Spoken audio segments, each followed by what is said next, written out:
की जय। दत्त स्वामी महाराज महाराज की जय। भक्त करुणा सागर भगवान की जय। मोहनदास जी महाराज की जय। भगवान दास जी महाराज की जय। मुरलीदास जी महाराज की जय। गुरु पूर्णिमा कथा प्रारंभ समय का जय जय सात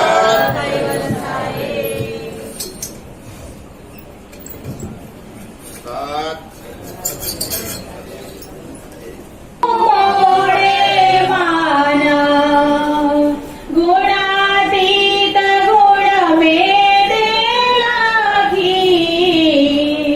ना राखे मन में मोरखी।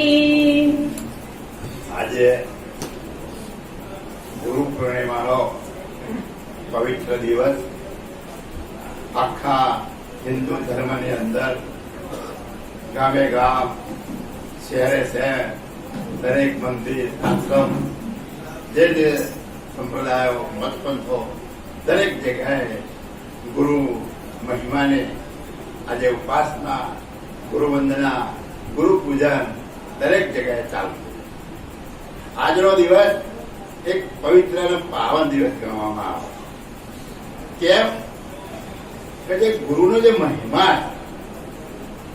એ આજ સુધી ગુરુનો મહિમાનો પૂરું વર્ણન કોઈ કરી શક્યા નથી. ઘણા મહાપુરુષોએ તો એવી ચોપાઈ બનાવી કે સાગરની રોશનાઈ કરું જેટલી વનસ્પતિ કહી શકતો નથી. શેષ શારદા સરસ્વતી પણ ગુરુના મહિમાની વાત કરી શકતા નથી. એવો આજ પવિત્ર ગુરુ મહિમાનો દિવસ.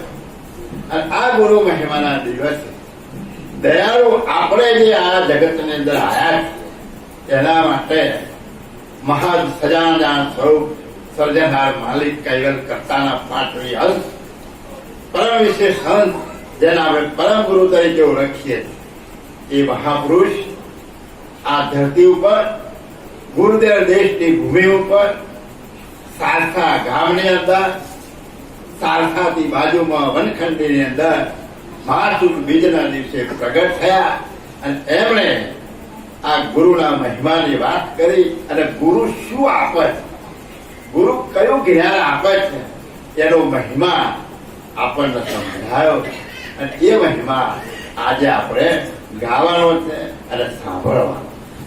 તો આવા જે પરમ વિશેષ હંસ દયાળુ પરમ ગુરુ કરુણા સાગર એમણે જે 15 ગ્રંથોની જે રચના કરી એ ગ્રંથોની રચનાની અંદર બે વસ્તુ ઓળખાવા માટે આવ્યા છે કે આ શરીરને ચલાવનાર તું કોણ અને આ જગતનો બનાવનાર સર્જનહાર કોણ. બાકી આખા વિશ્વનું જ્ઞાન જગતના બધા જ મહાપુરુષોએ વર્ણવી નાખેલું છે, ગાયેલું છે. આખા કૃતની એકની શોધ અને સંશોધન કરી અને દરેક મહાપુરુષોએ એનું વર્ણન કરેલું. પણ આ બે મુદ્દા જે બાકી હતા એના માટે દયાળુ અહીં આવી અને આ જ્ઞાન આપ્યું. તો એ દયાળુ પરમ ગુરુ કહે છે કે આજે જે ગુરુનો જે મહિમા છે તો એ ગુરુ કેવા હોવા જોઈએ, કેવા ગુરુનું પૂજન હોવું જોઈએ, કેવા ગુરુનું સ્મરણ હોવું જોઈએ, કેવા ગુરુના વચનોનું માન્ય રાખી અને એમના બતાવેલા માર્ગે ચાલવું જોઈએ. તો કે છે ગુરુ ખરા જે આપે જ્ઞાન, ગુરુ ખરા જે આપે જ્ઞાન. દરેક મહાપુરુષ દરેક ગુરુ જ્ઞાન તો આપે જ છે. તો અહીંયા બાપજાન કેમ બોલ્યા કે ગુરુ ખરા જે આપે જ્ઞાન પ્રકૃતિનું મોડેમાં. કયું જ્ઞાન આપે કે ભાઈ જ્ઞાન તો જગતના દરેક મહાપુરુષે કથ્યું છે, પણ આ શરીરને ચલાવનાર જેને જીવ કહેવામાં આવે છે, કોઈ આત્મા કહે છે, કોઈ ચૈતન્ય કહે છે, આપણે એને અંશ કહીએ.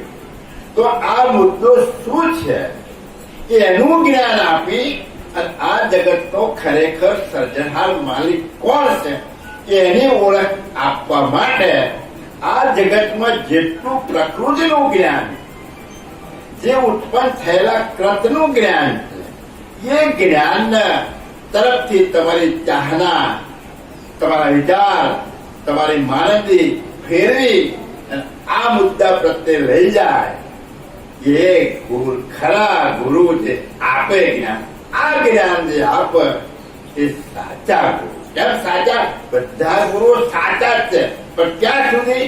એમની હદ સુધી સાચા.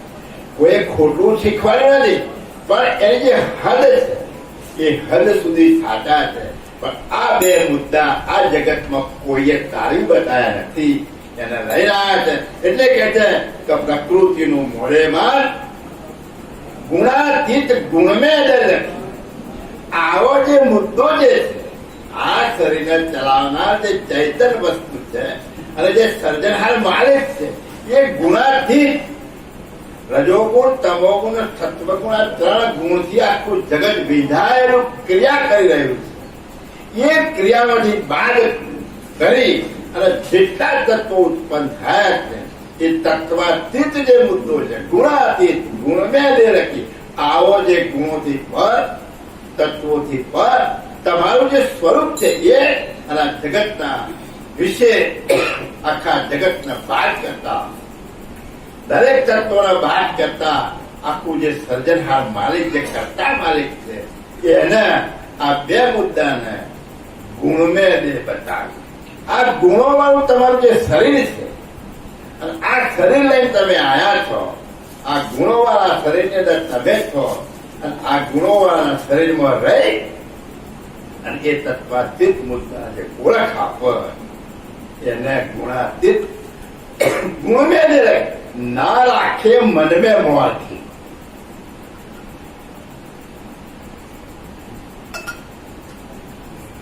કેવા ગુરુ હોવા જોઈએ? કોઈની મોરખી નહીં. આપણે બધા જ મોરખીઓથી બહાર નીકળતા નથી. મારા આમ જવું હતું પણ ફલાણા ભાઈએ કહ્યું એટલે મને આ બધું જવું પડે. મોરખી રાખી. તમારો નિર્ણય પાકો નહીં. જો નિર્ણય પાકો હોય તો ગમે તે વ્યક્તિ તમને ગમે તે વસ્તુ સૂચવે, ભાઈ મારા આ કામ છે, હું અહીં જ જવાનું. કોઈની મોરખી એટલે શરમ, કોઈની શરમ ના રાખે. તો આવી શરમ રાખ્યા સિવાય જે ગુરુ ઠેઠ નિરંજન પુરુષ સુધી, બ્રહ્મ સુધીના પુરુષોના જ્ઞાનની મોરખી રાખ્યા સિવાય આ મુદ્દો જે તમને સમજાવે એ સાચા ગુરુ. આવા ગુરુની ઓળખ દયાળુ પરમ ગુરુ આપવા માટે આવ્યા. આવા જ્ઞાનને કથવા માટે એમની કથનીની અંદર આ વિશ્વમાં એમને કોઈ મહાપુરુષની મોરખી નથી રાખી. નિરંજન સુધીની મોરખી અમે નથી રાખી. સત્ય વસ્તુ દરેકને જણાવી કે ભાઈ તારી હદ અહીં સુધીની છે. આ મુદ્દામાં તારું ધ્યાન કામમાં નહીં આવે એટલે સહેજ પણ મોરખી રાખી નથી. આપણે આપણું જે જ્ઞાન છે, આપણી જે જ્ઞાનની જે કિંમત, એ જ્ઞાનની કિંમત આપણે સમજી શકતા નથી. ફલાણા આ ક્રિયા કરે છે એટલે આપણે પણ કરવી. ક્યાં? એની મોરખી રાખી. શા માટે મોરખી રાખો? તમારા ગુરુ આ મહાન છે. તમારા ગુરુના મુખમાંથી જે જ્ઞાન નીકળ્યું છે, જે રહેણી કહેણી નીકળી છે, જે ઉપાસના વિધિ જે કરવાની બતાવી છે એ કરો. શા માટે બીજા પુરુષની મોરખી રાખો? પણ આપણે મોરખીમાંથી બહાર નીકળતા. ગુરુ મહાન છે પણ મહાન ગુરુની કિંમત આપણે નથી કરતા. આપણે બીજા થઈ ગયેલા પુરુષોની કિંમત કરીએ છીએ, એની મોરખી રાખી. પરમ ગુરુના ગ્રંથની અંદર તમે બધા અભ્યાસી છો. અહીં તો મહાન સંતો કરતા પણ મહાન પુરુષો બેઠેલા હતા. આ વેદની અંદર જે સંત રહેણી કહેણી નથી પાડતા એવી રહેણી કહેણી પાડનારા આની અંદર તમને નહીં જણાય એવા પુરુષો પણ બેઠેલા. તો આપણે મોરખી રાખીએ છીએ. ઘરનું કહેવાનો મતલબ શું જાજો આપણને કે કોઈની મોરખી ના રાખો. પરમ ગુરુના વચનો ઉપર ચાલો. પરમ ગુરુના વચન ઉપર પગ મૂકી ના ચાલો. આપણે કેટલા વચનોનું પાલન કરીએ છીએ? તો ગુરુ ખરા જે આપે જ્ઞાન, પ્રકૃતિનું મોડેમાં ગુણાતીત ગુણમેં રાખી ના રાખે મન મેં મોર. તો તમારા પણ જો ગુરુના પગલે ચાલવું હોય, ગુરુ બતાવે એના રસ્તે ચાલુ હોય, તમારા સ્વરૂપને ઓળખવું હોય, તમારા સર્જનહાર માલિકની સાથે એકતા કરવી હોય, એના સાનિધ્યમાં રહેવું હોય, તો ગુરુએ જે માર્ગ બતાવ્યો એ માર્ગે ચાલો. બીજો કોઈ બતાવનાર ગમે તે આવે તો આજ સુધી આ અડધો કલ્પ વીતી ગયો. મહાપુરુષો જેને થઈ ગયા, જેને સ્વર્ગમાં જવાની સીડીની આશા રાખી હતી, જેને ખારા સમુદ્રને મીઠો કરવાની આશા રાખી હતી, આવી જેની કલ્પનાઓ હતી, એવા પુરુષો પણ જતા રહ્યા. તેની પર બાપજીએ મોરખી નહીં રાખી. તો આપણે શા માટે રાખો છો મોરખી ભાઈ? એનું કારણ કે આપણી પાસે અદભુત જ્ઞાન છે. આપણી પાસે કેવું જ્ઞાન છે? અદભુત જ્ઞાન છે. તમે અભ્યાસ કરો ગ્રંથોનો. ગ્રંથ કે સાચું, હું કહું કે બીજો કોઈ પુરુષ કે નહીં સાચું. ગ્રંથનો અભ્યાસ કરો અને ગ્રંથમાંથી સમજવાનો પ્રયાસ કરો. કારણ કે બાપજીએ કહ્યું છે કે આ ગ્રંથ એ મારું બીજું સ્વરૂપ છે. આ ગ્રંથમાંથી હું તમને મળીશ. આ ક્યાંથી મળીશ? આ ગ્રંથમાંથી હું તમને મળીશ. તમારી ખોજી વૃત્તિ હોવી જોઈએ, તમારી આદત હોવી જોઈએ. એ વસ્તુ પ્રાપ્ત કરવા તમને ઉત્કંઠા જાગવી છે. તપત ત્રાપ વેહનકી ભટિયા અહર્નિશ અંતર વિરહની અગ્નિ લાગવી જોઈએ આ મેળવવા માટે. તો આ ગ્રંથમાંથી દરેક નો અધિકાર છે. સ્ત્રી હોય કે પુરુષ હોય, વૃદ્ધ હોય કે જુવાન હોય, બાળક હોય, કોઈ બી હોય, દરેકને પ્રાપ્ત થવાનો અધિકાર છે. અને આમાંથી પરમ ગુરુ એને ગતિ ચોક્કસ આપે. પણ આપણે પરમ ગુરુના ઉપર ભરોસો નથી, બીજા મહાપુરુષોના વચનો ઉપર ભરોસો છે. આ ગુરુ મહિમાનો દિવસ છે. હું ગુરુની જે બોલ્યા છે એ જ વાણી બોલીશ. મારા ઘરની હું બોલતો નથી. કદાચ કોઈને એમ થાય કે ભાઈ આ કામ તમારા ગ્રંથ પકડી જોવાનો ને એમાંથી કઈ નીકળતો મને કહેવાનું. પરમ ગુરુ જે બોલ્યા એ જ કથા કરવાની, એ જ સંભળાવવાનું અને એ જ ન્યાય ચાલવાનું. હું એ બોલું છું પણ મારે એમાં આખી રાખવી પડે જબરદસ્તી. શું થાય? એટલે આ બધી પરિસ્થિતિને સમજવાનો પ્રયત્ન કરવાનો. આ કોઈ ટીકા કે એ નથી. આપણે શા માટે સંપ્રદાયમાં આવ્યા? હું કોણ અને મારો પતિ કોણ એની ઓળખ કરવા માટે આવ્યા. તો એની ઓળખ ક્યારે થશે? પરમ ગુરુના કહેલા વચનોના જેમ તેમ સમજીને તો ચાલીશું તો ચોક્કસ ગમે તેવો છે, અભણ છે, અંગૂઠા છાપ છે, પણ કથા શ્રવણ કરીને એ રસ્તે ચાલશે તો એનું કલ્યાણ થશે. પરમ ગુરુએ કહ્યું છે. એટલે દયાળુ કહે છે કે આવા જે ગુરુ છે તો એના શિષ્યો પણ આવા હોવા છે. શી કરે ના દેવા. બાપજી કહે છે કે હું જયારે સભા મંડપ ની ભરી બેઠો હતો ત્યારે સિંહ ગર્જના ગિરાય, સિંહ ગર્જનાથી હું વાત કરતો હતો. હું કોઈનાથી ડરતો નથી. આ જગતની અંદર નિરંજનથી પૂરી સુધી અહીં સુધી જેટલા દેવી દેવતાઓ અવતારી પુરુષો થઈ ગયા, પેગંબર ઓલિયા ફકીર સંતો મહાંતો ઋષિ મુનિઓ જે કોઈ થઈ ગયા એ બધા ઉદ્દનિક છે, વંદનીય છે, પણ આ જ્ઞાન આગળ એમનું ઝીરો છે. એટલે દયાળુ કહે છે તો ગુરુ ખરા જે આપે જ્ઞાન પ્રકૃતિનું મોડેમાં ગુણાતીત ગુણ મેં દે રખી ના રાખે મન મેં મોણથી. તો તમારા જો આ વસ્તુ પ્રાપ્ત કરી હોય તો પરમ ગુરુ જે રસ્તો બતાવ્યો છે એ રસ્તે જ ચાલુ કરજો. હા, અગમ ગતિ બોલું છું બોલા, લક્ષ્ય ગાઢાલ હદ તોલા, શ્રોતા સૌ સન્મુખ ચિત્ત રાખો, શબ્દ મારા જે ગ્રહી શકો. અગમ ગતિ બોલું છું બોલ.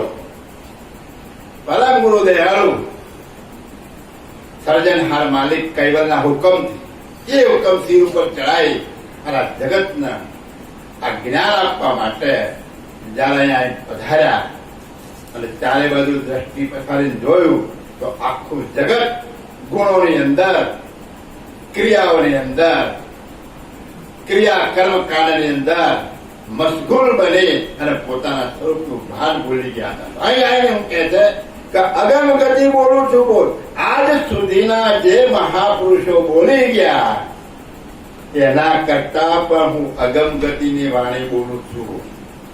મારી વાણીનો તમે તોલમોલ કરતા શીખો. મારી વાણીનો તમે તોલમોલ કરતા શીખો.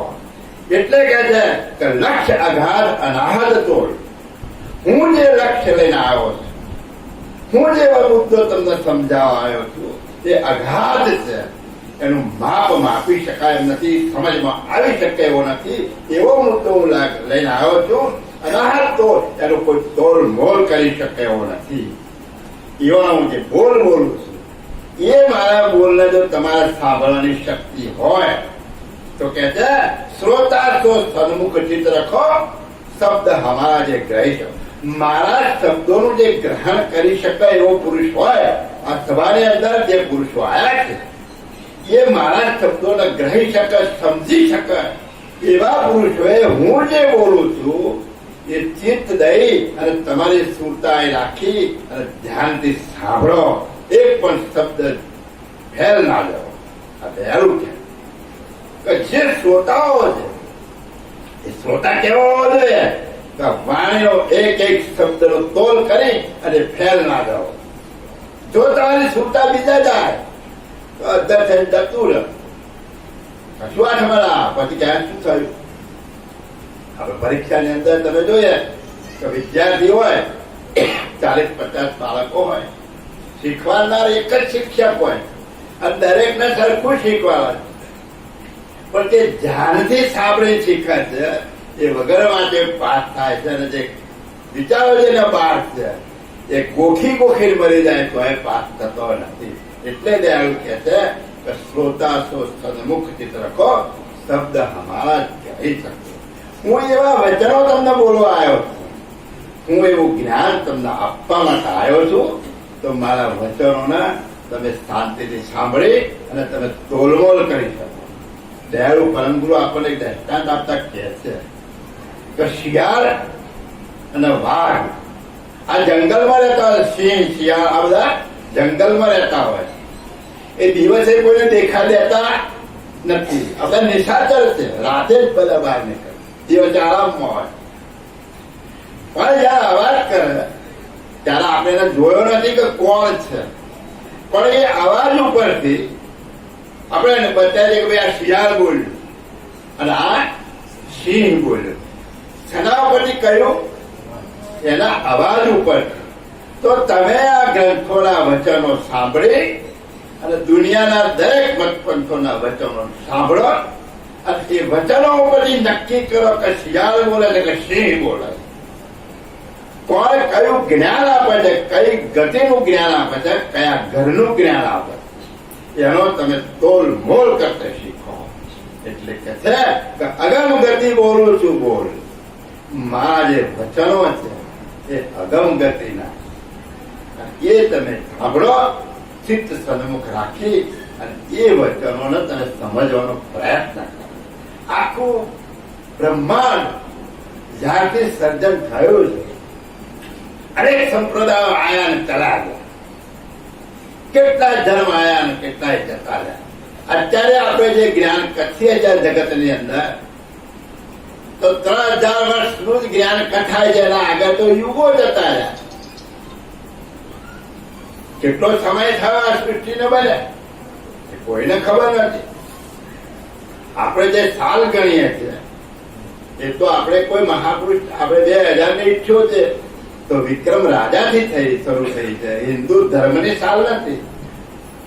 1437 વર્ષ તો મુસ્લિમ ધર્મની મોહમ્મદ પૈગંબરે સ્થાપના કરી, ત્યારથી ચાલુ થઈ છે. ઈસુ ખ્રિસ્ત ઈસવીસન 2021 તો ઈસુ ભગવાન જે થઈ ગયા એમણે જે ઈસવીસન ચાલુ કરી ત્યાંથી ચાલશે. હિન્દુ ધર્મની કોઈ તારીખ વાર નથી. 2078 કે શાલિવાહન શાકે જે છે એ રાજાઓના તરફથી ચાલુ થઈ. પણ હિન્દુ ધર્મ કેટલો જૂનો છે એની કોઈ ગણતરીના વર્ષો આપણી પાસે નથી. એટલે આપણે જે કઈ જ્ઞાન કથીએ છીએ એ બધું જ આ 2-3 હજાર વર્ષનું જ કથીએ છીએ. એના પહેલા કેટલાય સંપ્રદાયો આયા છે, ધર્મ પંથ થપાયા છે અને જતા રહ્યા. દાખલા તરીકે યહૂદી ધર્મ ખરાબ થઈ ગયો, મુસ્લિમ ધર્મ બન્યો. આ ઈરાનમાં જે અગ્નિની પૂજા કરતા હતા એ ધર્મ ખતમ થઈ ગયો ને બધા મુસલમાન બની ગયા. પરિવર્તન અને પરિવર્તન એટલે કહેવાનો મતલબ કે આ જગત ઉપર ઘણા મહાપુરુષો આવી ગયા, ઘણું જ્ઞાન કથી ગયા, પણ દયાળુ પરમ ગુરુ કહે છે કે આ હું જે જ્ઞાન તમને સમજાવું છું એનો તોલમોલ કરી અને તમે સમજતા શીખો. હા, વિશ્વ તણાવેતા જેટલા શાસ્ત્રના કરતા તેટલા પ્રથમ ખટ શાસ્ત્રના કહું નામ રૂપ ગુણ જેના લહું. અહીંયા વાતથી શું કહે છે કે વિશ્વ તણા વેતા જેટલા, આ વિશ્વની અંદર જેટલા વેતા પુરુષો થઈ ગયા, જેટલા સંપ્રદાયો થઈ ગયા, લગભગ 43,840 સંપ્રદાયો મતપંથો છે આ વિશ્વની અંદર. કેટલા? 43,840. એક સર્વે આવ્યો હતો, એમાં આટલા બધા મતપંથો અને સંપ્રદાયો ચાલી ગયા. તો વિશ્વ તણા વેતા જેટલા, તો આ વિશ્વની અંદર જેટલા વેતા પુરુષો થઈ ગયા, જેટલા મતપંથો છપાયા, જેટલા ધર્મની સ્થાપનાઓ થઈ, જેટલું જ્ઞાન આપવામાં આવ્યું, એ બધાની અંદરથી હું વીણીને કેટલા કહું છું કે શાસ્ત્રના કરતા જેટલા. તો એ બધા જે કઈ લખ્યું છે બધા શાસ્ત્રો, ધર્મ પુસ્તકો. શું કહે? શાસ્ત્રના કરતા જેટલા, જેટલા વેતા થાય અમને બધા કઈ નો કઈ ધર્મ પુસ્તક સ્થાપ્યું છે અને એના કરતા થયા છે. પણ બાકી કહે છે કે પ્રથમ ખટ શાસ્ત્રના કહું નામ રૂપ ગુણ જેના, એમાં જે 6 શાસ્ત્રો છે એ શાસ્ત્રોના વેતાની વાત તમને કરું. મતપથો ઘણા છે, ધર્મ પુસ્તકો ઘણા છે, એમાં મુખ્ય જેને જ્ઞાની કહેવામાં આવે એવું જે જ્ઞાનની જે રચના કરનારા જે છે એવા 6 શાસ્ત્રો છે. કેટલા છે? 6 શાસ્ત્રો. હવે આ 6 શાસ્ત્રની રચના થઈ ક્યાંથી? તો 4 વેદમાંથી. ક્યાંથી થઈ? 4 વેદમાંથી. આપણી હિન્દુ સંસ્કૃતિની અંદર મૂળ પાયો વેદાંતનો, વેદ ધર્મનો. આપણો મૂળ પાયો કયો છે? વેદ ધર્મનો. અને એ વેદની રચના કરનાર બ્રહ્માજી એની રચના કરે છે. અને બ્રહ્માજીએ 4 વેદની રચના કરી. કેટલા? 4 વેદોની રચના કરી. યુગવેદ, યજુર્વેદ, સામવેદ, અથર્વવેદ. આ 4 વેદોની એમની રચના કરી. અને આ રચના કરતા કરતા આખા બ્રહ્માંડનું જ્ઞાન જેટલું ઉત્પન્ન થયેલું છે એમની દ્રષ્ટિ, એમની ગમગતિ જ્યાં સુધી પહોંચી ત્યાં સુધીનું બધું જ જ્ઞાન વેદોની અંદર એમને બતાવ્યું. અને એ બતાવતા છેલ્લે બ્રહ્મપદ સુધી, આપણા હિન્દુ ધર્મની અંદર બ્રહ્મનું મહત્વ બહુ છે. અને એ બ્રહ્મ છેલ્લામાં છેલ્લું પદ, ત્યાં સુધી એમની દ્રષ્ટિ ગઈ. પછી આગળ એમને સમજ ના પડી કે હવે આનાથી આગળ શું છે, કઈ છે ખરું, પણ મારી સમજમાં આવતું નથી. એટલે મેં નેતિ પોકાર, નેતિ આનો આગળનો ઇતિહાસ મને ખબર, નેતિ પોકાર. હવે જયારે નેતિ પોકારી એવા મહાપુરુષ 4 વેદોની જે રચના કરી, અને એ 4 વેદોમાંથી જો 6 શાસ્ત્રની રચના થઈ હોય તો કુવામાં ના આવે તો અમારામાં ક્યાંથી આવે? આ એક સીધો પ્રશ્ન છે. તો એ 4 વેદોને 6 ઋષિ મુનિઓએ અભ્યાસ કર્યો. અને એ 6 ઋષિ મુનિઓએ અભ્યાસ કર્યો એમાં 6 મત પડ્યા. કેટલા પડ્યા? 6 મત. અને એ 6 મતના જે શાસ્ત્ર રચાયા એના 6 શાસ્ત્રો ગણવામાં, 6 શાસ્ત્રોની રચના થઈ. એવી જ રીતે પરમ ગુરુએ જે આપણા 15 અને +3 અચરજબાનો એક અને નારાયણદાસ પાસેના જે 18 ગ્રંથોની જે રચના છે, હવે એ 18 ગ્રંથોનો અભ્યાસ ઘણા જ્ઞાની પુરુષો આપણે અહીંયા કરીએ છીએ અને આ 4 વેદમાંથી 6 ઉભા થયા તો આપણા આવા પંચવેદમાંથી કેટલા ઉભા થાય? થવાના, થવાના થવાના. કેમ? જ્ઞાન માર્ગ એક શબ્દના ઘણા બધા અર્થ થતા હોય. કયા પુરુષે કયા શબ્દોનો અર્થ ક્યાં ઘટિત કર્યો છે એ દરેક પોતપોતાની રીતે પોતાને જે સમજ પડે, પોતાને જે ગુરુની ગમગતિ મળી હોય એ રીતે એનો મુદ્દો ત્યાં આગળ એને રજૂઆત કરી અને તમને સમજાવવાનો પ્રયત્ન કરે. એટલે એમાં પણ મત મતાંતરો ઉભા થાય. હવે એ મતાંતરોના હિસાબે જો તમે અલગ અલગ પડશો તો એ મતાંતરોના લીધે તમે તમારું પદ નહીં સમજી શકો. પણ એ મતાંતરને એક બાજુ મૂકી અને તમને લક્ષ્ય કયો આવ્યો છે, તમારી માટે લક્ષ્ય મંત્ર કયો છે અને એ લક્ષ્યના ખુલાસાની અંદર તમને તમારું સ્વરૂપ બતાવ્યું છે. એને પ્રાપ્ત કરવા માટે દયાવીએ રીત બતાવી છે એમાં મથો એટલે તમે એ સીધો એ વસ્તુ પ્રાપ્ત થશે. આ જ્ઞાન ગ્રંથોનો અભ્યાસ જરૂરી છે. પાછા કોઈ એમ ના કરતા કે અમારા વાતો એવું કરવું જરૂરી છે, સમજ માટે જરૂર. પણ એ મતાંતરને વાત કરી અને તમે તમારા સ્વરૂપે થવાનો પ્રયત્ન તો કેવી રીતે થવાય? તો એ જ્ઞાન દયાળુએ આ ગ્રંથોની અંદર ભરપૂર આપણને આપ્યું અને કોઈનો વિશ્વાસ રાખ્યા સિવાય પરમ ગુરુ પર વિશ્વાસ રાખી અને તેના વચનોનો ગુરુમાં ઉતારી અને કામ કરેલા. ઊંધું થશે તો સીધું એ કરશે. સજાન પુરુષ વિનંતી સર્વજ્ઞ સાક્ષાત. એ સજાન પુરુષ તમે કઈ પણ કરો છો તો એ જાણે. પણ એનો અર્થ પાછો એવો નહીં લેવા કે એ જે કહેવાયા છે એનાથી ઊંધું કરવું.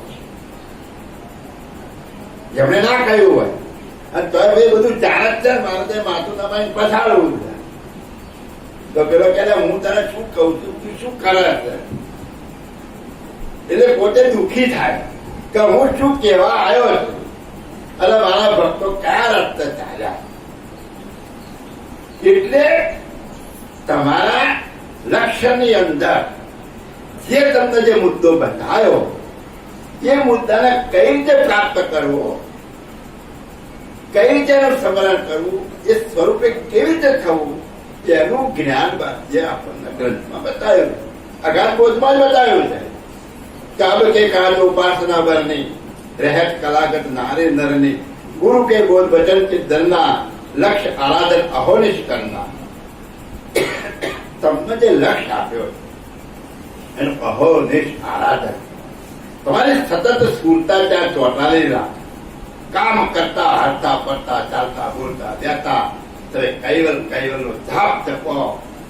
અંગૂઠા થાપ હોય, આ પ્યારી બહેનો કરી ભણ હોય, વૃદ્ધ થઈ ગઈ હોય ને આ કંઠી બજાવે એનું કલ્યાણ ક્યાં થાય? આ ગ્રંથ ના વાંચો તો કલ્યાણ ના થાય. એવું ખરા કે ભાઈ તત્વો જાણ્યા છે કેવી રીતે મુક્તિ મળશે? તો એમને તો ફેરો પડવા ના. શ્રદ્ધાથી જો કૈવલ કૈવલ કરશે તો પરમ ગુરુએ મોહર મારેલી છે કે તમે શ્રદ્ધાથી કૈવલ કૈવલ કરશો. કૈવલ કૈવલ કરવાનું કીધું છે, બીજું કરવાનું કીધું ને. તો સંતને જે ગતિ આપું છું એ ગતિ હું એને પણ આપીશ. આ બધા મર્મવાળી ભાષા. ગુરુ શું આપે છે? ગુરુ ગમ આપે. શું આપે આપણને? ગુરુગમ, ગુરુ ભેદ. ગુરુગમ કોને કહેવાય આપણે એ સમજીએ. ઘણા ગુરુગમની વાતો જુદી રીતે કરતા હોય, તમને ચક્કરમાં નાખી દે. બહુ સીધી વાત છે. ગમ એટલે ભાઈ તને ગમ પડી કે નહીં? તો શું થયું એનો મતલબ કે ભાઈ સમજ પડી કે નહીં? ગમ એટલે સમજ. તો જે વસ્તુની જગતને ખબર નથી એ વસ્તુ તમને સમજાવાયા એટલે એની તમને સમજ આપી એટલે ગુરુની ગમ. હવે આ ગુરુની ગમ તમારે કોઈને કેવી ને એ મુદ્દો છે. કેમ? એની કિંમત ના. એની જે કિંમત છે. અત્યારે કોઈ લખપતિ હોય અને એના છોકરા હોય તો એ લાખો કરોડ રૂપિયાની કિંમત એના ના હોય, એ ફાવે એમ ઉડાવતા. પણ બાપો એટલા પૈસા હોવા છતાં એની કિંમત છે, મહેનતથી મળ્યું. તો જેમ તેમ મળી જાય એની કિંમત કોઈ હોતી નથી, પણ મહેનત આળસથી મારે કંઈક મેળવવું છે એવા ભાવથી તમે આયા હોય અને એ ભાવ લઈ તમે જો લક્ષ્ય મંત્ર લીધો હોય અને એનો ખુલાસો સાંભળ્યો હોય તો એની કિંમત આપણે ઠીક છે. કોઈ એમ છે કે આપણે આપણા સંપ્રદાયની વાત કરીએ, ના, બાપજી કહ્યું છે કે મોરથી કોઈની નહીં રાખ, સાચું છે કહેવાનું. ગંગા સતી પાનભાઈ જેસલ તોરલ લાખો લોયન જલારામ બાપા થઈ ગયા, વિઠ્ઠલ વિઠ્ઠલ વિઠ્ઠલા થઈ ગયા, સંત વિઠોબા થઈ ગયા, તુકારામ થઈ ગયા, ગુરુ ગોવિંદ સિંહ થઈ ગયા, કયા મહાપુરુષો થઈ ગયા. કેમ? ગુરુના વચન ઉપર વિશ્વાસ. મેરું તો ડગે પણ જેના મન ના ડગે ભલે ને ભાગી પડે બ્રહ્માંડ. હા, મેરું એટલે પર્વત બધા ડોલો ખરો. તો ગંગા સતી કહે એ ભલે ડોલે પણ તારું મન ના ડોલવા જાય. તો કેટલો અતર વિશ્વાસ. આવો વિશ્વાસ તમને ગુરુના વચન ઉપર છે કે ડોલી ગયા છે આપણે બધા?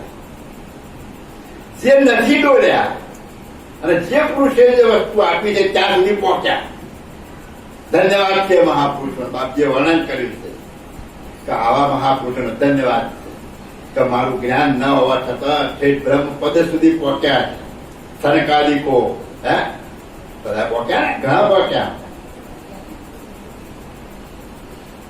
તો આપણામાં કેમ કોઈ પાકતો નથી? આવો કારણ કેમ આવ્યું? ગુરુના વચન ઉપર વિશ્વાસ નથી, એના પગ મૂકી દીધો અને હાથને જેમ તેમ ફેંકી દીધું. જ્ઞાન એમ થતું છે કે કેમ આમ 100% વાત હું કહું છું ને એ હૃદયના અંદરથી બોલું છું કે એ મર્મને તમે ફેંકી દીધો છે, એના પર વિશ્વાસ નથી.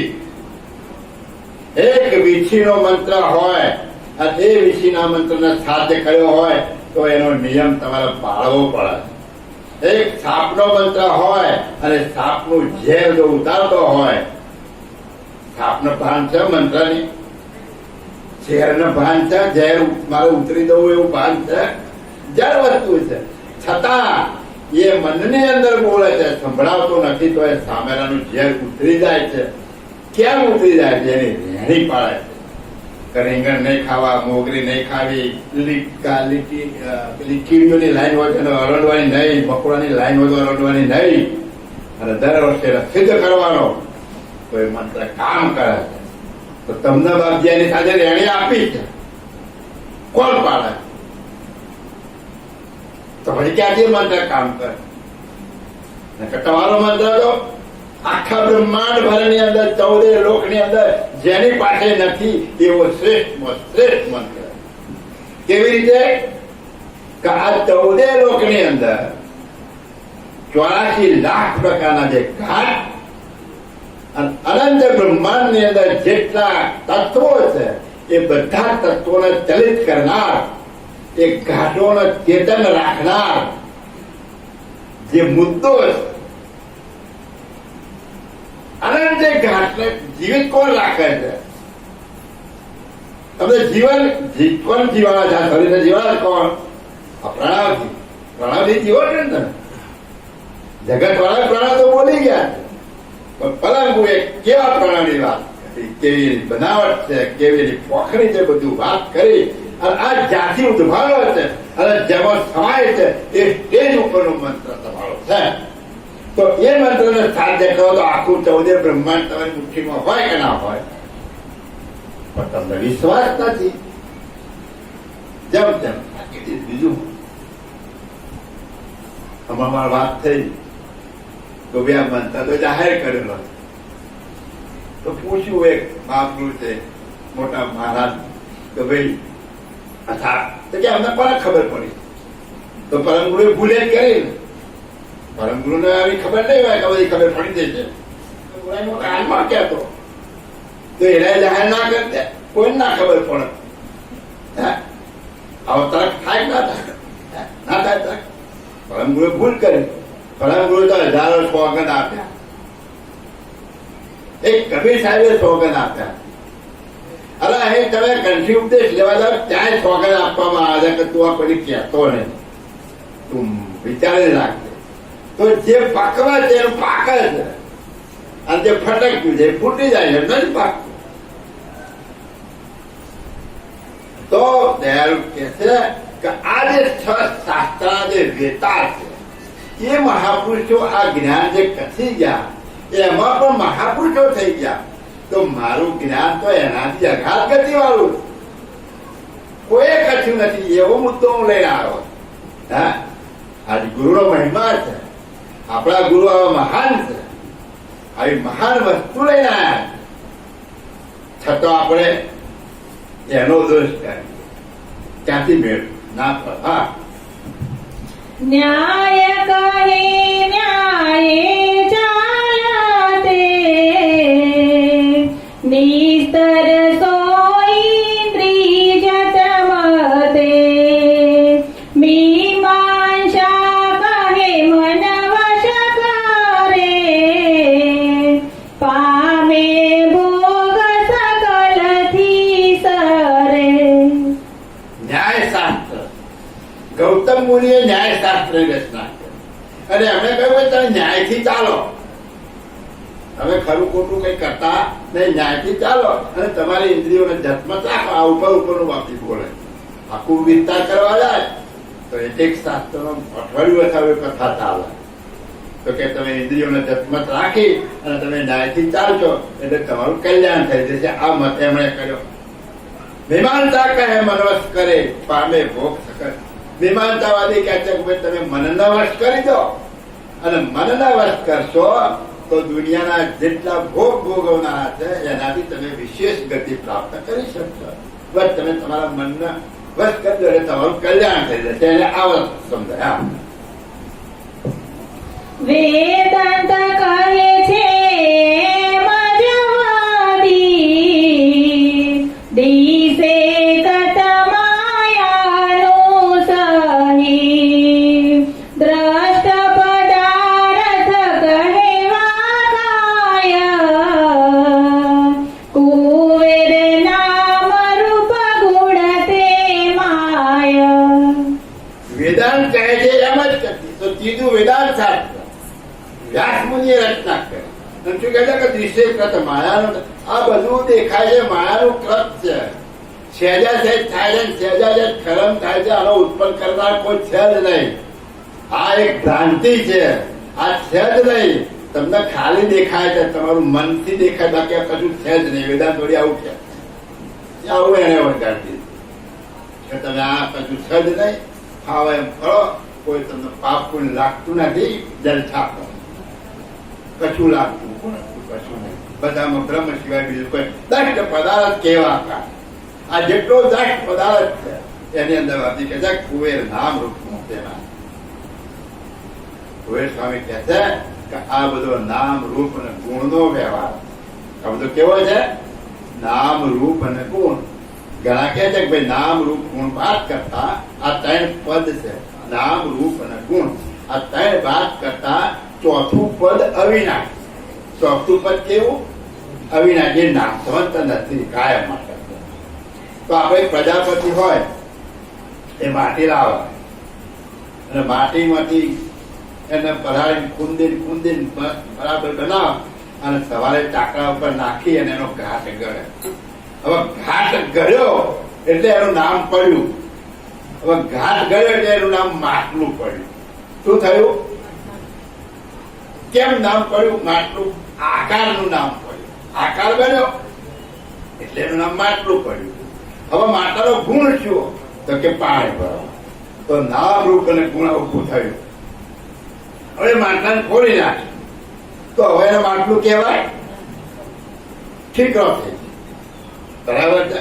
હવે એટલે નામ ના રહ્યું, પાણી ભરવાનો ગુણ રહ્યો એ ના રહ્યો, તો માટલાનો આકાર રહ્યો એ ના, તો તેને ખતમ થઈ. નામ રૂપ ગુણ થાય. પણ માટી તો રહી ને, તો એ આવી નાખવી પડે. તો આ લોકો કહે છે કે માટીનો કોઈ જે નાશ થતો, પણ એમને જ્ઞાન નથી કે આ 5 તત્વો ઉત્પન્ન થયેલા છે. પૃથ્વી તત્વ નાશ પામવાનું છે, એ કોઈ દિવસ રહેવાનું છે નહીં, એવું જ્ઞાન નથી. તો આખું વિશ્વ થરાથી બનેલું છે. 5 તત્વો, આખો ઠઠારો તત્વોનો બનેલો છે. તો ગાંઠ આકાર બધા તત્વોથી બનેલા છે. તો આ ગાંઠ મળી જાય બાળિયા વગાડે પણ 5 તત્વો ભરી ગયા. પાછા નવા ગાંઠ ઉત્પન્ન.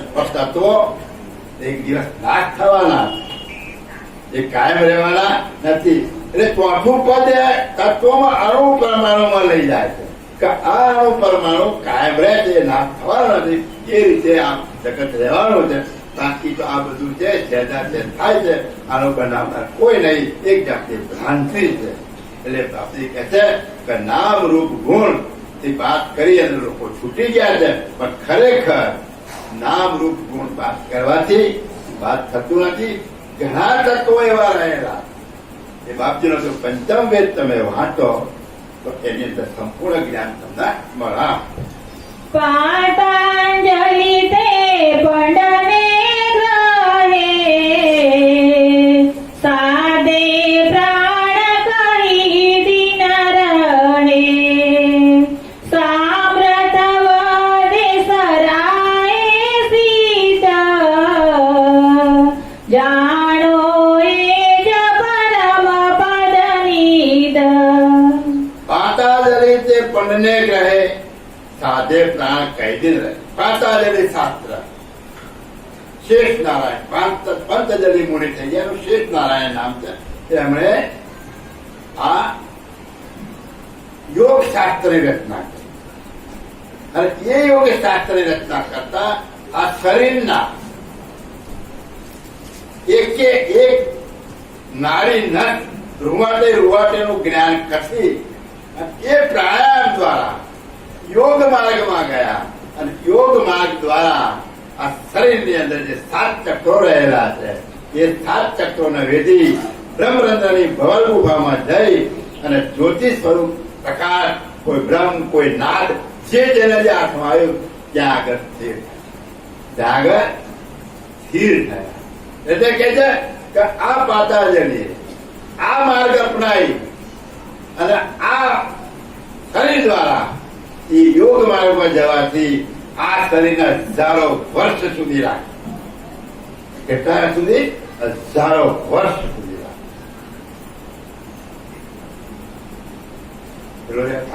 अब का ज्ञान सुनोदर भाऊ, आज अंत वृत्तांत सुनाऊ. कोहु न जानत पुरुष पुराना, નિગમ પોકાર અગમયાના. નિગમ એટલે વેદો. આની આગળ કઈ જ છે પણ મને ખબર પડતી નથી. નિગમ પોકાર અગમયાના. नेच नेच कर पीछे लटका ब्रह्मा जय कमल में बैठा शंकर जय संसार में छाया शून्य शिखर का ध्यान लगाया. આ બ્રહ્માજીએ બ્રહ્મરંધ્ર સહસ્ત્ર કમળમાં જઈ અને જ્યોતિ સ્વરૂપ નક્કી કરી અને વિષ્ણુને અને શંકરને બધાને એ માર્ગે આવ્યા. કયા માર્ગે આવ્યા? આ યોગ માર્ગ દ્વારા બ્રહ્મરંધ્રની અંદર ज्योति स्वरूप निर्णय करा. विष्णु को उनके अनुरागी तीनों की सूरत ज्योत में बाकी. ताने ब्रह्मा विष्णु महेश एमने सूरता क्या की? ज्योति सूती है. जो जहां तहां वलगे नर लोही. नर कहता पुरुष, लोही कहता स्त्री. આવી રીતે આખા બ્રહ્માંડની અંદર દરેક મતપંથોની અંદર છેવટમાં જઈ અને અહીંયા આ છેલ્લું પદ માની અને જગતના જીવો, સ્ત્રી અને પુરુષો જો જહા તહા વલગે ન રોઈ. આદ્ય પુરુષ સ્ત્રીના નહીં. આ જગત તો બનાવનાર કોણ છે એ ના ઓળખી શક્યા. આ પદને જાણી અને પોતે હું જ છું, મારા સિવાય કોઈ છે નહીં એવો અસ્મિત ધારણ કરી અને અહમ બ્રહ્માસ્મિ બની ગયા. આદ્ય પુરુષ ચીના નહીં કોઈ. આદ્ય પુરુષ અવિનાશી અભંગા. આદ્ય પુરુષ કેવો છે? અવિનાશી છે અને અભંગ પુરુષ છે. ભંગ થયેલો નથી. અવિનાશી અભંગા. આપ નહીં નારી સંગા. ફક્ત એટલા જ છે. ત્યાં કોઈ સ્ત્રી નથી, ત્યાં કોઈ સ્ત્રીનું પાત્ર નથી. આપ નહીં નારી સંગા. બિન નારી જેને ખલક ઉપાયા. આ જગત વગર સ્ત્રી ઉભું થયેલું છે. ઘાટ તો પછી બનાયા, તત્વો ઉત્પન્ન થયા અને તત્વો ઉત્પન્ન કર્યા પછી ઘાટ બન્યા અને એ ઘાટની અંદર અંશનો પ્રવેશ કરાયો અને આ બધા જ અંશ ચલિત થયા છે. તો જે ઘાટ પુરુષનો છે એમાં જે અંશ છે અને જે ઘાટ સ્ત્રીનો છે એની અંદર જે અંશ છે એ બધે સજાતી એક છે. એ અંશ સ્ત્રીએ નથી અને પુરુષે નથી. આ ઘાટ દેખાય છે સ્ત્રી ને પુરુષ છે. આને ચલાવનારો સ્ત્રી નથી ને પુરુષે નથી. એ કેવો છે? ફક્ત ચૈતન્ય. એટલે કે છે तीनों की सूरत ज्योति में पागी यहाँ जो चार वेद का वेवा खट शास्त्र हमेवा ज्योत स्वरूप किया निर्धारा यहाँ जो जीव का ज्ञान समावा वेद कते पुराण पुराना जामे अटक्या सकल जहाना यो जहां कहा वलगे न लोई आज पुरुष विनायक ने कोई आज पुरुष अविनाशी भंगा आप ही आपने नारी संगा बिन नारी ने खलक उपाया घटघट बहरू खान समाया नहीं आता नहीं जाता जरा घटो घटनी अंदर अंश स्वरूपे એનું નમૂનો મૂક્યો છે કે સર્જનહાર આવતોય નથી અને કરતોય નથી. नहीं आता नहीं जात जनाता है तो का तो नाश सनाता. આ સર્જનહાર જેવી પરિસ્થિતિમાં જ્યાં છે ત્યાં ત્યાં શું કરતા ચીનો રે ભાઈ એ સર્જનહારને ઓળખો દયાળુ કહેવા છે તો હું એ સર્જનહારની ઓળખ કરવાની. બિન ચીને સબ પલ્લે જાય. જો તમે એને નહીં ઓળખો તો છેવટે જયારે મહાપ્રલય આવશે ત્યારે તમે બધા જ એમાં ખપી જવાના. બિન ચીને સબ પલ્લે જાય કહે કોઈ અનોખ વિચારી જ્ઞાન હમારા સુનો નરનાર. એટલે હું જે જ્ઞાન આપવા માટે આવ્યો છું એ જ્ઞાન તમે સાંભળો. એટલે કે છે કે પાતાંજલિ યોગ માર્ગ દ્વારા આ જ્યોતિ સ્વરૂપનો નિર્ણય કર્યો, કોઈ શબ્દ બ્રહ્મનો નિર્ણય કર્યો, કોઈ આત્મા પરમાત્માનો ત્યાં નિર્ણય કર્યો, કોઈ બ્રહ્મનો નિર્ણય. આ બધા જુદા જુદા મતપંથોના ભેદ છે. આ નિર્ણય કર્યો તો કે છે કે સામર્થ્ય વધે સરાય છે. અને આ ક્રિયા કરવાથી જે પુરુષો આ યોગ માર્ગની ક્રિયા કરે છે એ સામર્થ્ય પુરુષો. કેવા પુરુષો થાય છે? સામર્થ્યની સામર્થ્યતા એટલી બધી વધી જાય છે કે એ ધારે એવા પરચા આપી શકે. તો જગત કોને માને છે? આ પરચા આપે ને. તો દયાળુ પરમ ગુરુ કે છે, શું કહેવાનું છે પરમ ગુરુનું? કે આવા પરચા પરચી વાળા જ્ઞાનમાં તું ભૂલો ના પડતો, તું અંજાઈ ના જઈ. આવા પુરુષો જગતમાં ઘણા મળશે. કંકુ પાર છે, આમ કહે દૂધ પાર છે. ખાડો ખોદીને દાટી દે તો 50 કિલોમીટર હરેક નિરંજન કરીને નીકળશે. આકાશ માર્ગે ઉઠશે, અલોપ થઈ જશે, અગ્નિ ઉપર ચાલશે, પાણી ઉપર ચાલશે. આવા બધા જ ચમત્કારો તમે આ ક્રિયા કરવાથી તમને પ્રાપ્ત થશે. પણ હું કોણ અને મારો માલિક કોણ એ એમાંથી નહીં જડે તો તું એના પગે લાગી. આવો કોઈ પુરુષ હોય સન્માન કરવું આપણી ફરજ છે. દરેક બેગનું સન્માન કરવું અને વંદન કરવું, પણ એનામાં અંજાઈ નહીં જાય. એ કદાચ આશીર્વાદ આપશે તો તમને સુખ સંપત્તિ મળશે. શું મળશે? સુખ સંપત્તિ, ધન દોલત. તમારો આપણ પણ નહીં ઓળખાઈ શકે. તમને કરતા માલિકની ઓળખ નહીં કરાવી શકે. એટલે આપણે કલ્યાણ શેમાં માનીએ છીએ? સંપત્તિ. સંપત્તિ મળે, સુખ શાંતિ, 4 વ્હીલ આવે, બંગલો હોય, પ્લેટમાં ઉડી જાય, છોકરાઓના હારા વ્યવસાય થઈ જાય, હારા લગ્ન થઈ જાય, બહુ મારો કવ એવી આવી જાય. આવી બધી જ મનોકામનાઓ બધું એમાં પૂરું થાય. પણ પેલું રહી જાય, હું કોણ અને મારો માલિક કોણ એ એમાં જડે નહીં. તો દયાળુ કે છે કે હું તને જે આપવા માટે આવ્યો છું તો નિરંજન પુરુષ સુધી 14 લોકનું રાજ આપતો હોય તું ભૂલો ના પડતો.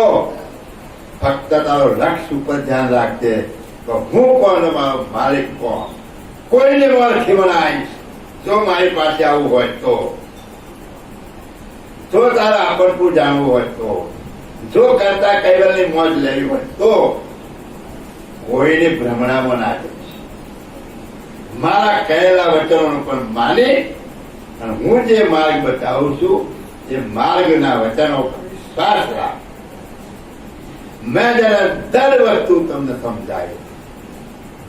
આપણી બોલે કઈક તો આપણે થાય કે ભાઈ મારું કહેવાનું હું તો અટલ ચડી બેઠો છું માનતો મરાય ને કઈ ખાવો બીજું હે તમને કહેવાયો છું સમજ પડે ઠીક મારે હું પડી છે તમને કહેવાયો છું મારો તો ઠીક ના વાત કઈ ને તમારે ફર્યા કરો જગતમાં. આ ભૂંડ ને પૂંડ ને કૂતરા ઘણા રખડી ખાય એમાં જજો બીજું હું વાત. દયાળુ કેટલા દયાળુ કે આખા જગતના જ્ઞાન આપવા માટે પણ કોઈ સાંભળવા તૈયાર છે. કોઈ આ સંપ્રદાયમાં હોય એ મરી જાય એટલે છોકરો પાછા સંભાળીએ ને કાકા આમાં મોજ મળતી નહીં અને પેલા તો આશીર્વાદ આલે એટલે તમારે સારું થઈ જાય કઈ સુખ શાંતિ થઈ જાય એટલે કરી જા એટલે એનું સુખ ભોગવવાનું આપણને ગમે. પેલા સુખ ની આપણને પડી અને એ વાતે કરીને એ સુખ પડે પાડ્યું એટલે આપણને પ્રેમ આનો થાય. જો ખબર હોય એકાદ વખત ચાખી લીધું હોય તો પછી આ બાજુ ના આવી જાય. એટલે ચાખવા માટે જ આ પ્રયત્ન કરવાનો બાકી કરે. એક વખત તું ચાખી લે પછી તું આ સંસારમાં નહીં તારી દ્રષ્ટિ નહીં થાય. આજે કોઈ હાફ કર્યો હોય અને પછી હાફ ઉતારવા જાય થાપ કરે થાપ અને પછી એને ઉતારવા માટે કોઈ એનો ઇલમી હોય એની પાસે જાય અને પછી મંત્ર બોલીને આમ દારૂ મારીને પછી એને લીમડાના પાન ખવડાવો. તે કેવા લાગે છે કે મને તો હજુ મીઠા લાગે એટલે વળી પાછો મંત્ર બોલે અને વળી પાછો ઉતાર પાછળ ફેર ખવડાવો તો કેવા લાગે કે મીઠા લાગે. અને 4-5 વખત પેલો સાપ ઉતાર અને લીમડાના પાન ખવડાવો. પછી જયારે ઉતરી જાય પછી પૂછે કે ભાઈ કેવા લાગ્યા કે મને કડવા લાગ્યા. હવે જરૂરી તો આપણને સંસાર મીઠો લાગે છે કડવો લાગે મધ જેવો લાગે એટલે એનું ઝેર ચડ્યું છે આપણને બરાબરનું. રામ પરમ ગુરુ મંત્ર લઈને આવ્યા છે ઝેર ઉતારવા પણ તમને જે દાસ તમને લીમડાના પાન કડવા લાગ્યા એમ તમને સંસાર કડવો લાગશે એ દાડા ઝેર ઉતરશે તો તમે તમારા પદે પામી શકશો બાકી પામી શકવાના નથી. હા વિશેષીની વિષયે ગાતી કર્મ ધર્મની ધારણતી સ્વર્ગ નરક દેખાડે રાજી પાપ પુણ્ય સુખ દુઃખ કહે બચી. વૈશેષિક શાસ્ત્ર વૈશેષની વિશે ગતિ કર્મ ધર્મ નિર્ધારણ એને કર્મ ધર્મમાં વાળી દીધા. કર્મ ધર્મ કરો એટલે તમારા આખો દાવો કરો ને હાજર તમે માફી માંગી લે એટલે માફ. આખો દાવો કરો ને હાજર માફી માંગી લે એટલે માફ. અને કર્મ સારું કરશે એટલે તમારે કલ્યાણ થઈ જશે. એટલે લોકોને કર્મ વાળી દીધા. અને કેવા કર્મ જાત જાતના કર્મ. માણસ વિચાર નથી કરતો આ કર્મથી મને કઈ સારું મળશે અને એમાં બહેરણ તો ખાસ પેલો વડલો કે પીપળો એટલા બધા દોડા વેટી ગયા હોય કે એની કોઈ વાત ના હોય. હવે શેના માટે તો પતિ હારો માટે અથવા તો પતિ લાંબુ જીવન. કોઈ પતિને ખબર કે હા લાંબા દાવા જીવાડે એવી છે કે નહીં. હવાથી હોદી નું મગજ ખાઈ જાય અને પછી દોયડા વેઠવા જાય. હવે આ ક્યાં મેળ પડે. કોઈના ઘરમાં શાંતિ નહીં હોય.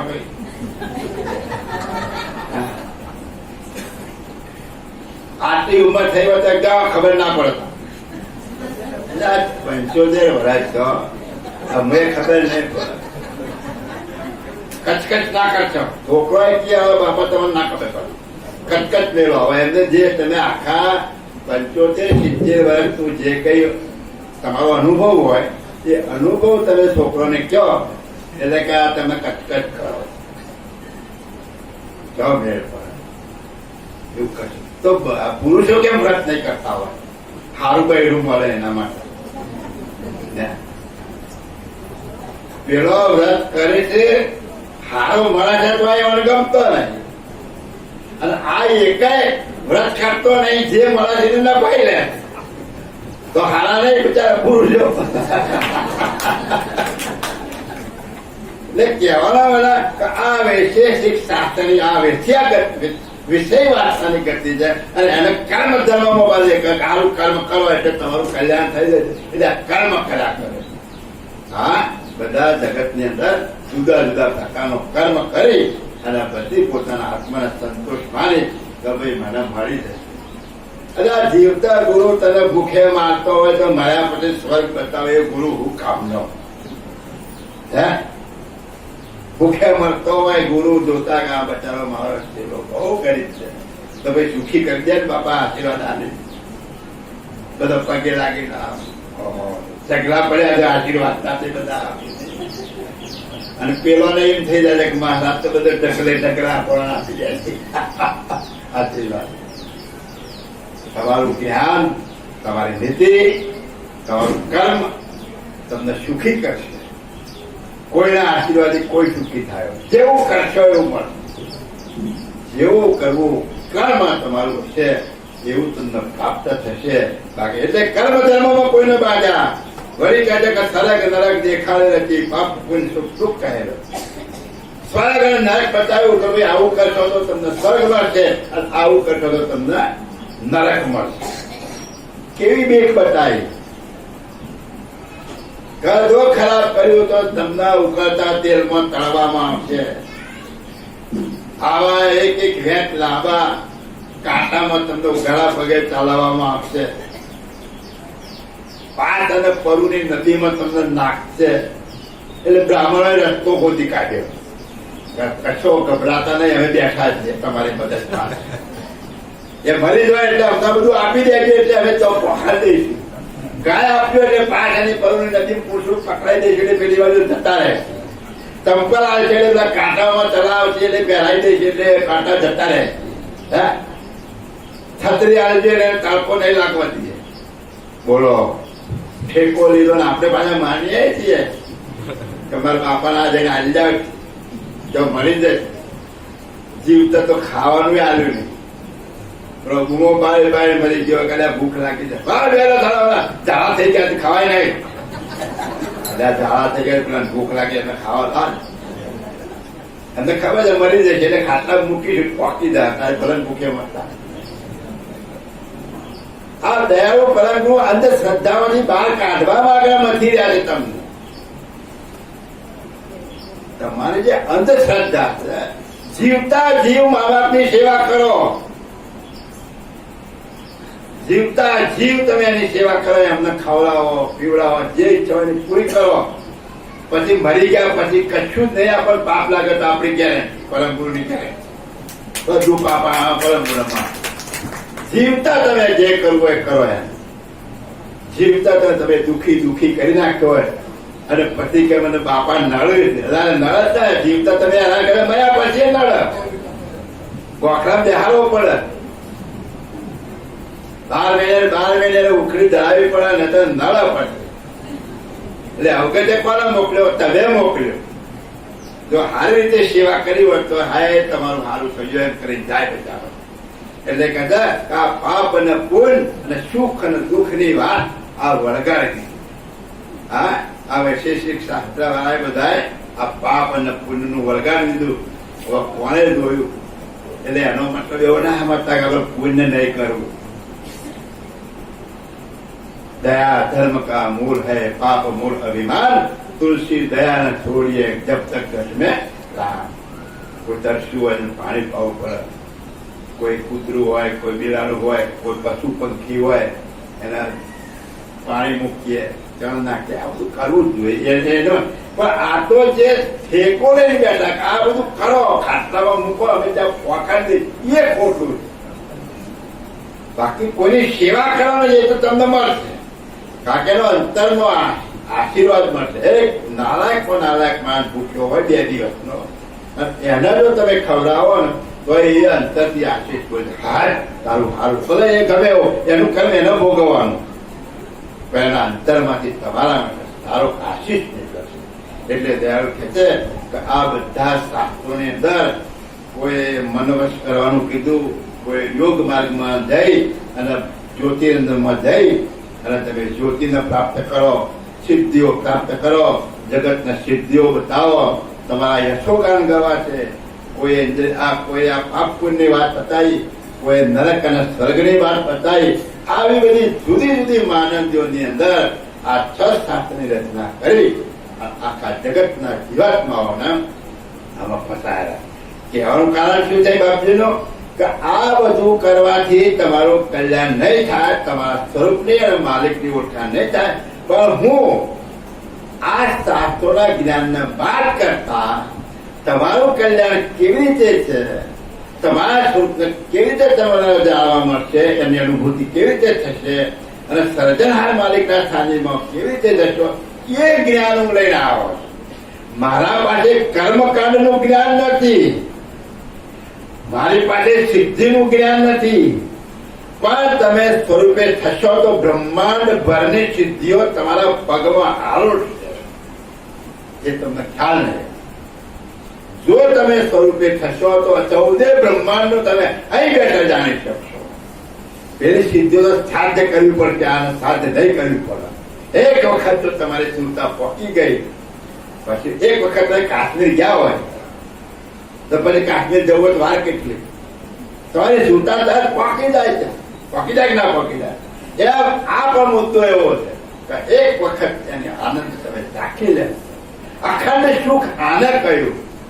અત્યારે કોઈ કેરી ખાવી કોઈ મોડા કરી, અથવા તો કોઈક રાખતો ત્યાં લેવા જાઓ ને ખાઓ, ત્યારે તમે કેરીની મોજ મળે. અત્યારે કોઈ સીઝન વગરની વસ્તુની મોજ લેવી હોય તો એક પૈસા ખર્ચી લાવો ત્યારે એની મોજ મળે, બાકી એની મોજ ના. તો આ અખંડ મોજ ના કહેવાય. જે આપણે ભોગવીએ છીએ ને અખંડ મોજ ના કહેવાય. આ કપડા કાલ ધોયા ને આજના જ પહેરવા હોય તો પછી ના, એ મોજ ના મળે. આજે ખાધું હોય કાલ લાવો તો જ પાછી એની મોજ મળે. આ મોજ કેવી? સુરતા લગાઈ નથી મોજ મળી નથી, સુરતા લગાઈ નથી મોજ મળી નથી. એને અખંડ મોજ કહી. કેવી અખંડ મોજ? જ્યારે ચાહો ત્યારે, જે સમયે ચાહો ત્યારે, અડધી રાતે, એમાં કોઈ ટાઈમ નથી. એટલે અખંડ મોજ છે. અને આ અખંડ મોજ લેવાનું જ્ઞાન પરંતુ કે છે કે હું લઈને આવ્યો. તો હે શ્રોતા, તમે સન્મુખ ચિત્ત રાખી અને મારા વચનોનું તમે અવલોકન કરો, તમે એનું સાંભળો, તમારા જીવનમાં ઉતારો. તમારા શરીરની અંદર, તમારા અંતસ્કરણની અંદર તમે એક જાતની ઉત્કંઠા પેદા કરો કે જેના દ્વારા તમને વિરહની અગ્નિ લાગે તો મારા સ્વરૂપને જાણવું છે અને મારા કર્તાની સાથે એકતા કરવી. શું આવો વિરહ છે તો ચોક્કસ તમે સ્વરૂપે થઈ અને માલિકની એકતા કરી શકશો. હા, સાંખ્ય સાંખ્ય કાઢી કહે ખારી, કંચિત માયા રહી આવરી, પરિબોધે છૂટે પરસંગ,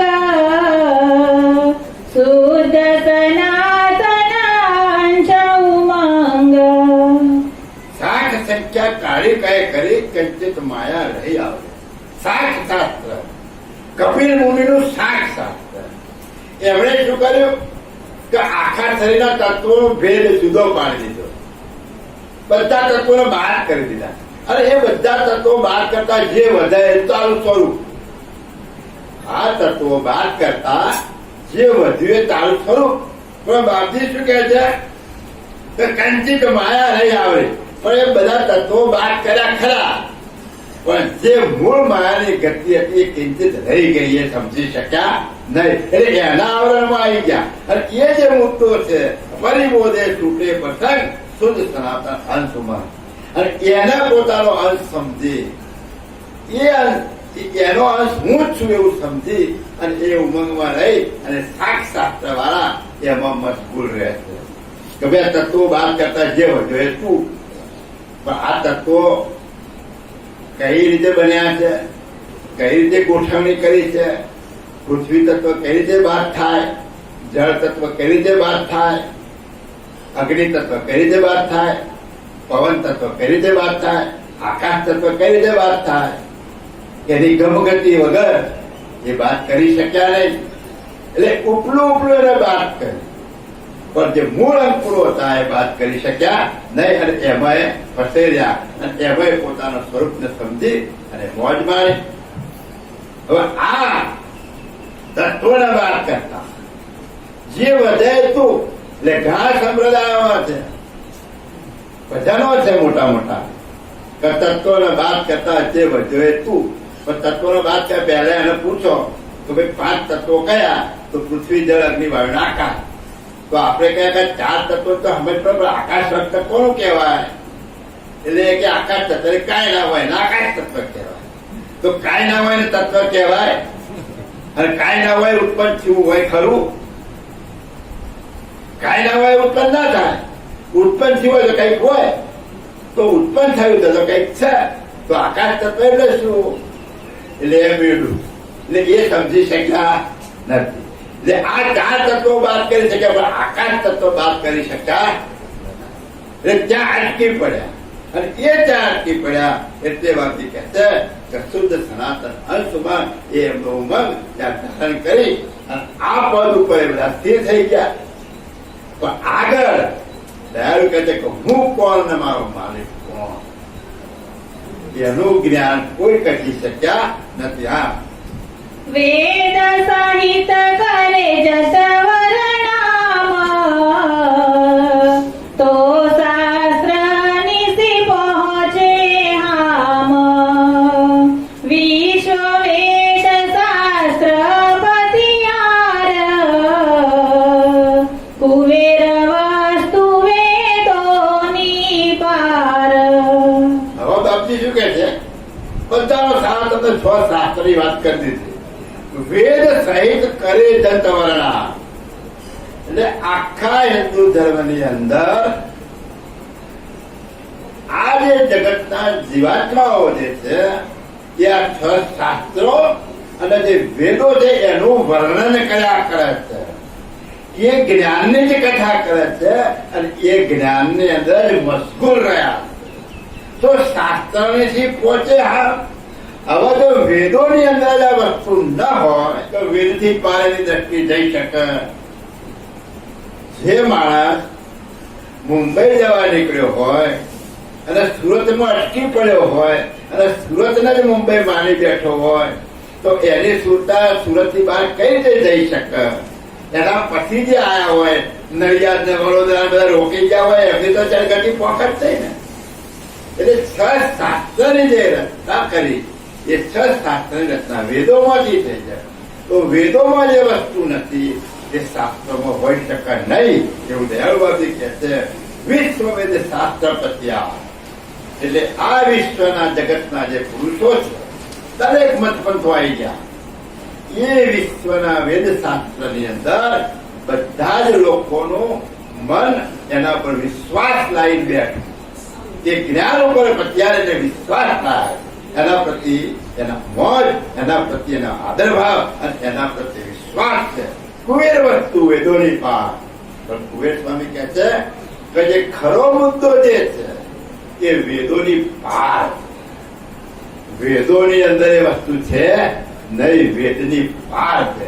એવું દયાળુ પ્રભુ કહેવા માંગે છે કે જે આખું જગત વેદ અને 4-6 શાસ્ત્રો અને એ 4-6 શાસ્ત્રો ને વેદોમાંથી અનેક પ્રકારના જે મતાંતરો જે નીકળ્યા એમાં આખું જગત વિશ્વાસ લાવી અને એ જ કર્મ, ધર્મ, ઉપાસના, ભક્તિ, ભાવ, ગુણ, ગાન, ભજન જે કઈ કરવું છે એ આસ્થાની અંદર કરી રહ્યું છે.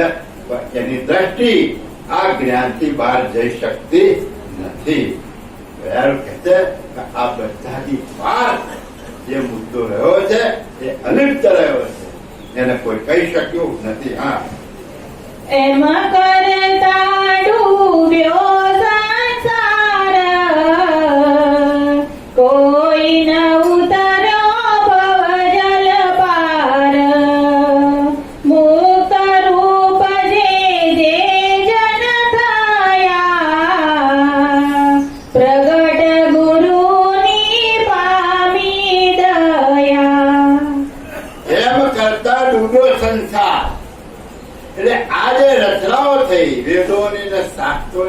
રચનાઓ થઈ એનો અભ્યાસ કરતા કરતા આખો સંસાર એમાં મશગુલ બની ગયો, એમાં ગળા ડૂબ થઈ ગયો છે અને એ વાતો એ જ્ઞાનની અંદર મશગુલ થઈ અને એને સાચું માની અને એમાં જે ક્રિયાઓ બતાવી છે એ ક્રિયાઓ કર્યા જ કરે. દયાળુ પરમ ગુરુ કહે છે કે આખો સંસાર આમાં ડૂબી ગયો છે, એમાંથી કોઈ ન ઉતર્યો ભવજળ પાર, આમાંથી કોઈ ભવજળ તરી અને બહાર જઈ શકતો નથી.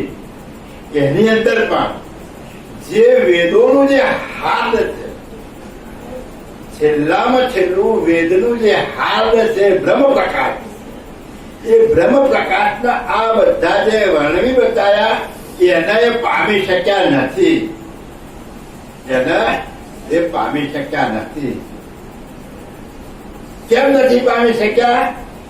તો એ વેદો અને શાસ્ત્રો જે રચના છે એ રચના પ્રમાણે જે ગુરુઓએ પ્રમાણે જે ચાલ્યા કર્યા અને એની ખરી વાત સમજાય નહીં એટલે ભવજળથી પાર કરી શક્યા નથી. પણ મુક્ત રૂપ જે જન થયા પ્રગટ ગુરુની પામે ગયા, જે પુરુષો મુક્ત થયા, કયા મુક્ત થયા? જનક સનક સુખ દેવજી ધરી ધ્યાન મલાવે, સહસ્ત્ર 88 અનંત કોટી જાકા જસ નગાવે. હું કહે છે જનક સનક અને સુખદેવ સનકાદિકો થઈ ગયા અને સનક મુનિ થઈ ગયા અને જનક રાજા અને સુખદેવજી, આટલા પુરુષો આ બ્રહ્મને જેમ છે એમ સમજીને ધ્યાનમાં લાયેલા. બાકી સહસ્ત્ર 88 અનંત કોટી ઋષિ મુનિ જેટલા થઈ ગયા એ બધા એના ગુણ ગાયા છે, બ્રહ્મના ગુણ ગાયા. કોઈ એની એકતા કરી શક્યા નથી. જો બ્રહ્મની સાથે એકતા ન કરી શક્યા હોય તો કૈવલ પદની એકતા કરવી કેટલી કઠિન છે. અને જે પુરુષો બ્રહ્મની એકતા કરી શક્યા એની પાસે જો આ લક્ષ્ય મળે તો સેકન્ડ ની અંદર કૈવલ પદની સાથે એકતા કરી શકે. કેમ? એમણે બધું જ ત્યાગી દીધું અને ત્યાગ્યા સિવાય એ પદ પણ મળે એવું નથી. તો કૈવલ પદ પ્રાપ્ત કરતા એને બિલકુલ ભાર ના લાગે. કે છે કે આ મુક્ત રૂપ જે જન થયા પ્રગટ ગુરુની પામી ગયા. પ્રગટ ગુરુ જે આને સમજાયો છે અને એની દયા જે છે એની કૃપા કોઈના ઉપર થાય તો એના જ્ઞાનથી મુક્ત થાય ખરા. તો આપણે શું થાય? આપડે ભાઈ કેટલા ઉમંગ ત્યાં છે. એક નગર હતું, એ નગરની અંદર એક સ્વરૂપવાન ભાઈ હતું, એને લગ્ન ના થતા. બધા વાતો કરે બીજા વાળા લગ્ન થતા નહીં, કેવા લગ્ન કરતી નથી, પાઇટતી નથી. બધા ભેગા થઈને પૂછ્યું કે બેટા શું વાંધો છે, તું લગ્ન કેમ નહીં કરતી? કે હું લગ્ન કરું એક શરત કે શું આ ગામના આટલા છેવાડે એક કુવો છે, હવાવરું કુવો છે ને એમાં પાણી ભરેલું છે અને એમાં કોઈ પડી બહાર આવે એની હાથે મારે લગ્ન કરવા. ત્યાં તો આખું ગામ દોડ્યું પણ ભાઈ ડોક્યું કરે તમે મગર ના આપણે બધું મેં એટલે પડવાની જીગર કોણ હતા? પડવાની જીગર થાય જ તો બધા ડોક્યા કરી કરીને પાછા આવે. ભણવું તો છે પણ જોવે એટલે ડોક્યા કરીને પાછા આવે. તો એમાં એક જણ પડ્યો ધોપ દઈને પડે તો ખરો જમે તેમ કરીને ભાગમ ભાગ કરીને બહાર નીકળી. બધા કે વાત જબરી હિંમત કર્યો તારા ભાગમાં સાહેબ. પેલો કે બધી વાત પછી મને ધક્કો કોણે મારે એ પેલા મળે જેમ ક્યાંથી ધક્કો મારે તો નહીં આવતા બધા. આ આપડો જ્ઞાન રૂપી કુવો છે અને આ જ્ઞાન રૂપી કુવામાં રહેણી ક્યાંની મગરમાં બધા પડ્યા હતા એટલે આમાં કોઈ પડવાની હિંમત કરતું એટલે ક્યાંથી ધક્કો માર બધા આશ્રમમાં થાળા મારા 2 કલાક જઈ રહી છે અને જે લાડવા વાળવા બન્યા છે ખાઈ પીને જઈ આનંદ મોજ અને કહીશું કે હવે તો પૂનમ પૂરી થઈ ગઈ, હવે તો પૂનમ ભરીએ છે એવી રીતે ના ભરતા. હા, આ પરમ ગુરુના વર્તનો જેમ જેમ ઉતારો અને આ મગરમચ્છ જેવી જે રહેણી કહેણી છે ને એના પાળો હતા. એની બીકમાં તમે આગા ના જતા. હા, એની બીકમાં તમે આગા જતા નહીં. એટલે કહે છે કે આવા જો પ્રગટ ગુરુ હોય તો અત્યારે ગુરુએ બધા કેવા, ગુરુએ આના જ લાલચી છે. કયો 500 નોટ મોકલે છે. હા, બહુ સમજવા જેવું. પ્રગટ ગુરુની જે પ્રગટ ગુરુની બહુ વ્યાખ્યા કરી. તો આપણામાં કયા પ્રગટ ગુરુ છે અત્યારે? છે કોઈ? ખોજ જળ તો ખરા. તો તમે ગમે એટલી ગુરુ વંદના કરવાનું, ગમે એટલા પગે લાગવાનું, ગમે એટલા લાંબા થઈ જાવ, હું કામ? પણ બાપજી કે છે આ ગ્રંથ એ મારું બીજું સ્વરૂપ છે. આ પ્રગટ છે તમારી આગળ, તમારી આગળ આ પ્રગટ છે. એના વચનો સ્વીકારો. આ ગ્રંથ વાંચો ત્યારે મારી સન્મુખ પરમ ગુરુ છે અને પરમ ગુરુ બોલે છે અને હું સાંભળું છું. એવો ભાવ કરીને સાંભળો તો આપણા ગુરુ પ્રગટ છે. આપણા ગુરુ મરી જતા નથી. મરી જાય આપણા ગુરુ? કાયમ સદાના માટે જ આપણા ગુરુ મરે એવા નથી. પ્રગટ ગુરુ છે. એ પ્રગટ ગુરુના ચરણમાં જવું હોય તો આ પ્રગટ ગ્રંથ તમારા પાસે છે. એ તમે વાંચો અને એક એક વચનના શરણમાં તમે રહેતા શીખો તો ચોક્કસ એની કૃપા તમારા પર થશે. તમે સ્વરૂપે થઈ અને કૈવલ માલિકની એકતા તમે કરી શકશો. અને એવા જો ગુરુ જોઈતા હોય તો તમારે તપાસ કરવી પડે. એવા ગુરુની શોધ કરવી પડે. તો શોધ્યા જડે એવા ખરા? એ તો ગુરુ શોધ્યા. તમને તો મોટો એડમ્બર હોય, એસી વેસી હોય ને હવારે 2 કલાક જ દર્શન આપું છે બાપજી, પછી અંદર જતા રહે છે, પછી પાછા બપોર પછી 2 કલાક દર્શન આપું છે તો એમ ભીડ લાગે. અને પેલો 24 કલાક તમારી આગળ દર્શન કરવા બે હોય કોઈ આવે જ નહીં કે તો નકામો જવા દો. તો ભપકો મોટો જોઈએ. બાર બધા પેલા વાળા હોય અવાજ ના કરતા બાપજી અંદર બેઠા છે, સુતા છે, ધ્યાનમાં છે. બાપજી નું કેટલું માન. એમ ઢગલે ઢગલા થાય અને પેલો કાનમાં બધું સમજાવે ને તો આપડા જેવો. એટલે બાપજી શું કે છે? હવે કે છે જ્ઞાનીની સુણવાને ગાતી ચિત દરજો જે હોરતી ખાતા પીતાને બોલતા ગુણાતીત ગગના કરગતા. આવા જ્ઞાની ગુરુ જે છે એ જ્ઞાની ગુરુની દશા કેવી હોય, એ જ્ઞાની ગુરુ કેવા રહેતા હોય?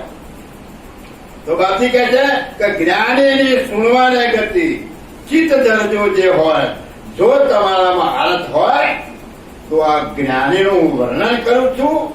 એ ચિત્ત દઈને તમે સાંભળવાનો પ્રયત્ન કરો. આવા જ્ઞાની તમને ક્યાંય મળે તો એનો ડ્રેસ ગમે તેવો હોય, પેન્ટ શર્ટ વાળો હોય કે સફેદ હોય કે કાળો હોય, એ જોતા નહીં.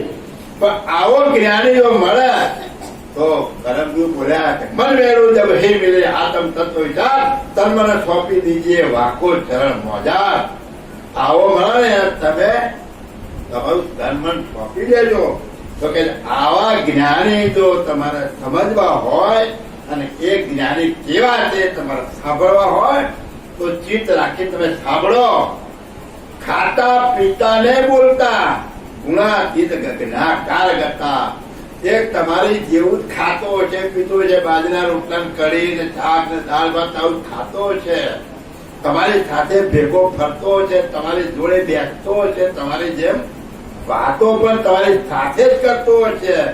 પણ એની જે ગતિ છે, એની જે સુરતા છે ગુણાતીત ગગનાકાર. કોઈ તત્વમાં એની સુરતા લાગેલી નથી. એની તત્વ તો બહાર છે. सूरत हमारे फिर में फोड़ी हिंडक हाथ चली गई बेहद पर भेदी ब्रह्म विराट अगम अगोचर जहां गम नहीं तागर किया पिया આવી જગ્યાએ એની સુરતા હશે. તમારી જેમ બેસતો હોય છે, ફરતો હોય છે, તમારી હાથે વાતચીત, ખાવું પીવું, કામકાજ કરતો હોય છે, પણ આવો જે જ્ઞાની છે એને કોઈ આડંબરની જરૂર નથી. એની સૂચના તો કાર છે. તો તમે સાંભળો. તમે જો હાલત વાળા હોય તો તમને સંભળાવું છું અને જ્ઞાનીની ઓળખ બતાવું છું.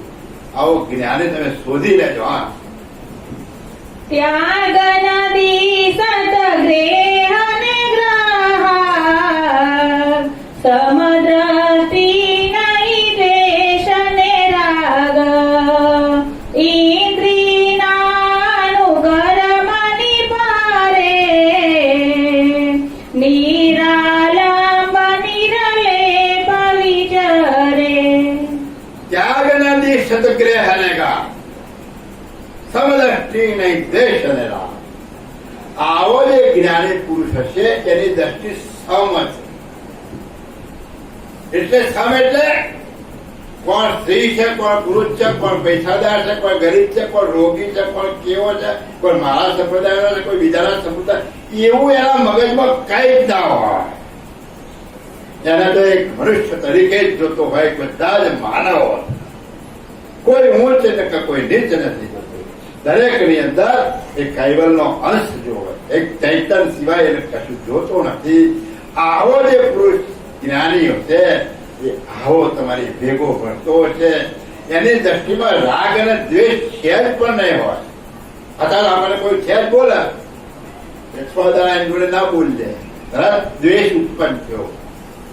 શું કામ ભાઈ? બોલી ગયા તો બોલી ગયા, થયું શું? આવી આપણામાં ગતિ ઉતરેલી છે. જો નથી ઉતરી તો આપણામાં રાગ દ્વેષ ભરેલો જ છે. આપણામાં રાગ દ્વેષ ભરેલો છે. એટલે આવો જે પુરુષ હોય એની દ્રષ્ટિ સમ થઈ ગયો, એને સહેજ પણ રાગ અને દ્વેષ ના હોય તો આખું જગત રાગ અને દ્વેષ થી ખદબદી રહ્યું. તો આપણે આયા છીએ, ગુરુ પૂર્ણિમાનો દિવસ છે, ગુરુના વચનો સાંભળીએ છીએ, તો આપણામાં જે આ રાગ અને દ્વેષ ભરેલો છે એને ધીમે ધીમે ધીમે ઓછો કરતા જવાનો પ્રયત્ન કરીએ. એકદમ નહીં નીકળી જાય, પણ ધીમે ધીમે પ્રયત્ન કરો. રાતે સૂતી વખતે વિચાર કરો કે આજ મેં કોના ઉપર ઈર્ષ્યા કરી, કોના ઉપર વેર ઝેર કર્યું, કોના ઉપર મેં મારી ખરાબ ભાવ ઉત્પન્ન કર્યો. એનું તમે રાતે પોતે સર્વે કરો. અરે પ્રભુ દયાળુ, મને માફ કરજો, હું પામર જીવ છું, હું તમારા બનાવેલા તત્વોના ઘેરામાં મને પૂર્યો છે, એ તત્વોથી હું બહાર નીકળી શકતો નથી, એટલે મારી આટલી ભૂલ થવાની દયાળુ, મને આમાંથી બહાર કાઢો. આવી તમે વિનંતી કરો. કોઈનું ગાયેલું ગાય કશું જરૂર નહીં. તમે આવા બે હાથ જોડી બોલશો ને તો પરમ ગુરુ બધું સાંભળશે. કોકની બનેલી ગાય તો જ ના અંતરના ભાવથી તમે જો બોલશો ને તો એક એક વાત તમારી પરમ ગુરુ સાંભળશે. આ તો ફલાણો બનાવેલો ગુરુ મહિમા કહીશું તો જ સાંભળશે, અષ્ટક બનાવીશું તો જ સાંભળશે, ચાલીસા બનાવેલા સાંભળશું તો જ ના. તમારું હૃદય પવિત્ર હશે અને એ પવિત્ર હૃદયની અંદરથી તમારો જે ઉમળકો નીકળશે, ભાવ નીકળશે, ઠાઠ દઈને સાંભળશે. અને પેલું બોલશો ને સુરતા ક્યાંય હશે અને વેર ઝેરમાં તમારી રહેલી હશે ને તો ગમે એટલું ગાશો પણ નહીં સાંભળે. અંતરનો અંતરાદ તમે કરો.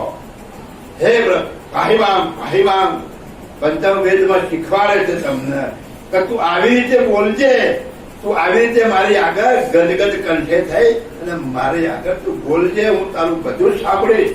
પંચમ વેદમાં ચોપાઈ થાય.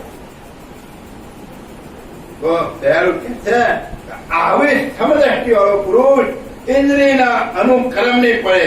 આ 10 ઇન્દ્રિયોનો જે ભોગ છે, એ 10 ઇન્દ્રિયોનો જે અનુક્રમ છે એ છોડી અને 10 ઇન્દ્રિયોનો બાદ કરી અને તે ઇન્દ્રિયોના ભોગને ભોગવતો નથી અને પોતાની સુરતા કાયમ પોતાના સ્વરૂપ અને માલિક તરફ જે રાખી રહ્યો છે, નિરાલંબ નિર્લેપ વિચરે. એ નિરાલંબ કોઈ પણ આલંબન સિવાય એની સુરતા ક્યાં જ વિચરણ થતી હશે. એ પદમાં જ એની સુરતા વિચરણ થતી છે. આવો જ્ઞાની પુરુષ આવી રીતે રહેતો છે. દયાળુ જ્ઞાની ગુરુની ઓળખ આપે છે કે આવો ગુરુ હોય ત્યાં તું તન મન આપી દેજે. નતર તન મન બધું લેના તો ઘણા જતા રહે. દયાળુના બોલને તમે આગળ રાખો. આવી ચોપડીઓ તમે મગજમાં રાખવા, તમને જગતમાં કોઈ છેતરી નહીં જાય. કોઈ છેતરનારો પેદા નથી. તો તમે પરમ પુરુષનું જ્ઞાન ચટમટ પડે જો તમે સમજતા હશો ને તો મોટો ભૂખ આવે છે તો તમને નહીં છેતરી. પણ ક્યારે ખરા હૃદયના ભાવથી આનું તમે વાંચન કરી અને એક એક શબ્દનો અર્થ તો તમે સમજ્યા છો ને તો આ જગતમાં માથું કોઈની આગળ નહીં નવું. આ જગતમાં કોઈની આગળ આ વડીલ સાધુ સંત નામે વસ્તુ જુદી છે, પણ મારો જગતનો નાથ તો એક જ છે. જો પંકજ પત્ર જલ મેરણે તેમ સરખા સહુ મેઠાઈ વહે. પત્રે નહીં જેમ જલનો સ્પર્શ તેમ અનુભવી અવની પરરસ. દ્રષ્ટાંત આપ્યું કે આવો પુરુષ કેવો હોય તો કહે છે કે જો પંકજ પત્ર જલ મેં રહે. પંકજ એટલે કમળ, એ પાણીની અંદર ઉદય થતો, પણ પાણી જો વધે તો એ ઉપર જતું જાય. કોઈ દિવસ પાણી સ્પર્શ થતો નથી. એના ફૂલની જે કળીઓ હોય ને એને પાણીને સ્પર્શ થવા દેતો નથી. એવી રીતે કહે છે કે જેમ પંકજ પત્ર જેમ કમળ પાણી મળે તેમ સરખા સૌમ્ય થઈ વહે. એવી રીતે આવો જ્ઞાની પુરુષ, આવો જ્ઞાની ગુરુ જગતની અંદર રહેવા છતાં આ જગત રૂપી સંસાર જે રહેલો છે એ સંસાર રૂપની અંદર મોહ રૂપી જે પાણી ભરેલું છે એ એને સ્પર્શી શકતું નથી. તમારી સાથે રહેવા છતાં એ એને સ્પર્શવા દેતો નથી. પોતે એનાથી અલગ ને અલગ રહે છે. પત્રે નહીં જેમ જલનો સ્પર્શ, જેમ એ કમળને એ પાણીનો સ્પર્શ નથી થવા દેતો તેમ અનુભવી અવની પર આરા. એમ આવો અનુભવી જે પુરુષ છે એ અવની ઉપર એટલે પૃથ્વી ઉપર આ આખા સંસારના જે કઈ વિલાસ છે એ વિલાસ અને જે મોહ છે એને પોતે સ્પર્શ કરવા દેતો નથી. ક્યાં ધ્યાનમાં આવે આવો કોઈ પુરુષ ગોતી કાઢજો ક્યાં આવતો હોય. બાપજી તો આવું બધું કે છે કે આવો જળ તો તમારું કલ્યાણ થાય. તો આપણે ક્યાં ગોતવા જઈશું બાબા? છે ક્યાં છે પરમ ગુરુ? ક્યાં છે આ ગ્રંથમાં? વાંચો, આમાં વાંચો એટલે પરમ ગુરુ તમને ઉપદેશ આપવા છે. આ કોણ આપી રહ્યું છે? કોણ તમને જ્ઞાની ઓળખાણ આપે છે? પરમ ગુરુ તમને આ જ્ઞાનની ઓળખ આપી રહ્યા છે. પરમ ગુરુ આ જ્ઞાનની ઓળખ, આવો જ્ઞાની હોય તો આવો જ્ઞાની કોણ છે? એક પરમ ગુરુ, એક કુબેર સ્વામી, કરુણા સાગર ભગવાન આવા જ્ઞાની છે. આ સંસારમાં તમને સંસાર રૂપી સાગરમાંથી બહાર કાઢવા માટે આ જ્ઞાનની કઠિન કઠિન ગયા છે. તો આ જ્ઞાન તમારે સન્મુખ રાખો અને તમે એવા અનુભવી બનો. એવું દે આગળ કહે. હા, ઇન્દુનો જલ ગણા પ્રમાહી પણ જલ મેં ઇન્દુ કાઈ નહીં. ચંદ્ર રહે નભ મેં નિજ ગાત્ર તેમ જગ મેં જન જલ કણ માત્ર. બીજું દ્રષ્ટાંત આપ્યું. દયાળુ પરમ ગુરુ તમને આ વાત સમજાવવા માટે વારંવાર જુદી જુદી પ્રકારના દ્રષ્ટાંતો આપો. પેલું કમળનું દ્રષ્ટાંત આપ્યું. હવે શું આપ્યું કે ઇન્દુનું જળકર અપમહી. ઇન્દુ એટલે ચંદ્ર, ઇન્દુ એટલે ચંદ્ર, જળકર એટલે એ અપમહી. અપ એટલે પાણી. પાણીની અંદર ચંદ્રનું જે પ્રતિબિંબ દેખાય એને બાપજી કહે છે કે ઇન્દુનું જળકર અપમય. પાણીની અંદર જેમ તમને ચંદ્ર દેખાય છે, પણ જળમે બિંદુ કાંઈ નહીં, પણ એ દેખાવા છતાં એ ચંદ્ર પાણીમાં નથી. એ ચંદ્ર પાણીમાં નથી. ચંદ્ર રહે નભમે નીલગાત્ર, પણ ચંદ્ર ક્યાં છે? આકાશમાં. નિજ પોતાની જગ્યા ઉપર ચંદ્ર છે, પાણીમાં ચંદ્ર છે નહીં. એમ જગમે જન જલકણ માત્ર, એમ આવો જ્ઞાની પુરુષ તમારી સાથે ફરતો દેખાય, પણ જેમ ચંદ્ર પાણીમાં દેખાય છે એમ આ પુરુષ તમને તમારા ભેગો દેખાય છે, પણ એની સુરતા મૂળ જગ્યા ઉપર છે. એનું મૂળ સ્વરૂપ છે. ક્યાં એની સુરતા લાગેલી છે એ આ સમાજમાં આની અંદર છે નહીં. એવું દ્રષ્ટાંત આપી આવા જ્ઞાની ગુણની દયાળુ વાત કરવા. દેહધારી સરખા સહુ લાગે, પણ ભાગ ત્યાગ ચૈતનવત કે. રહેણી કરણી ના પડે કલ્યા, ભવમાં દીસે વેલા ભલ્યા. દેહધારી સરખા સૌ લખે. જગત તો દેહધારી ને બધા સરખા જ કરે. જો જુદો ડ્રેસ હોય તો એને જુદોમાં.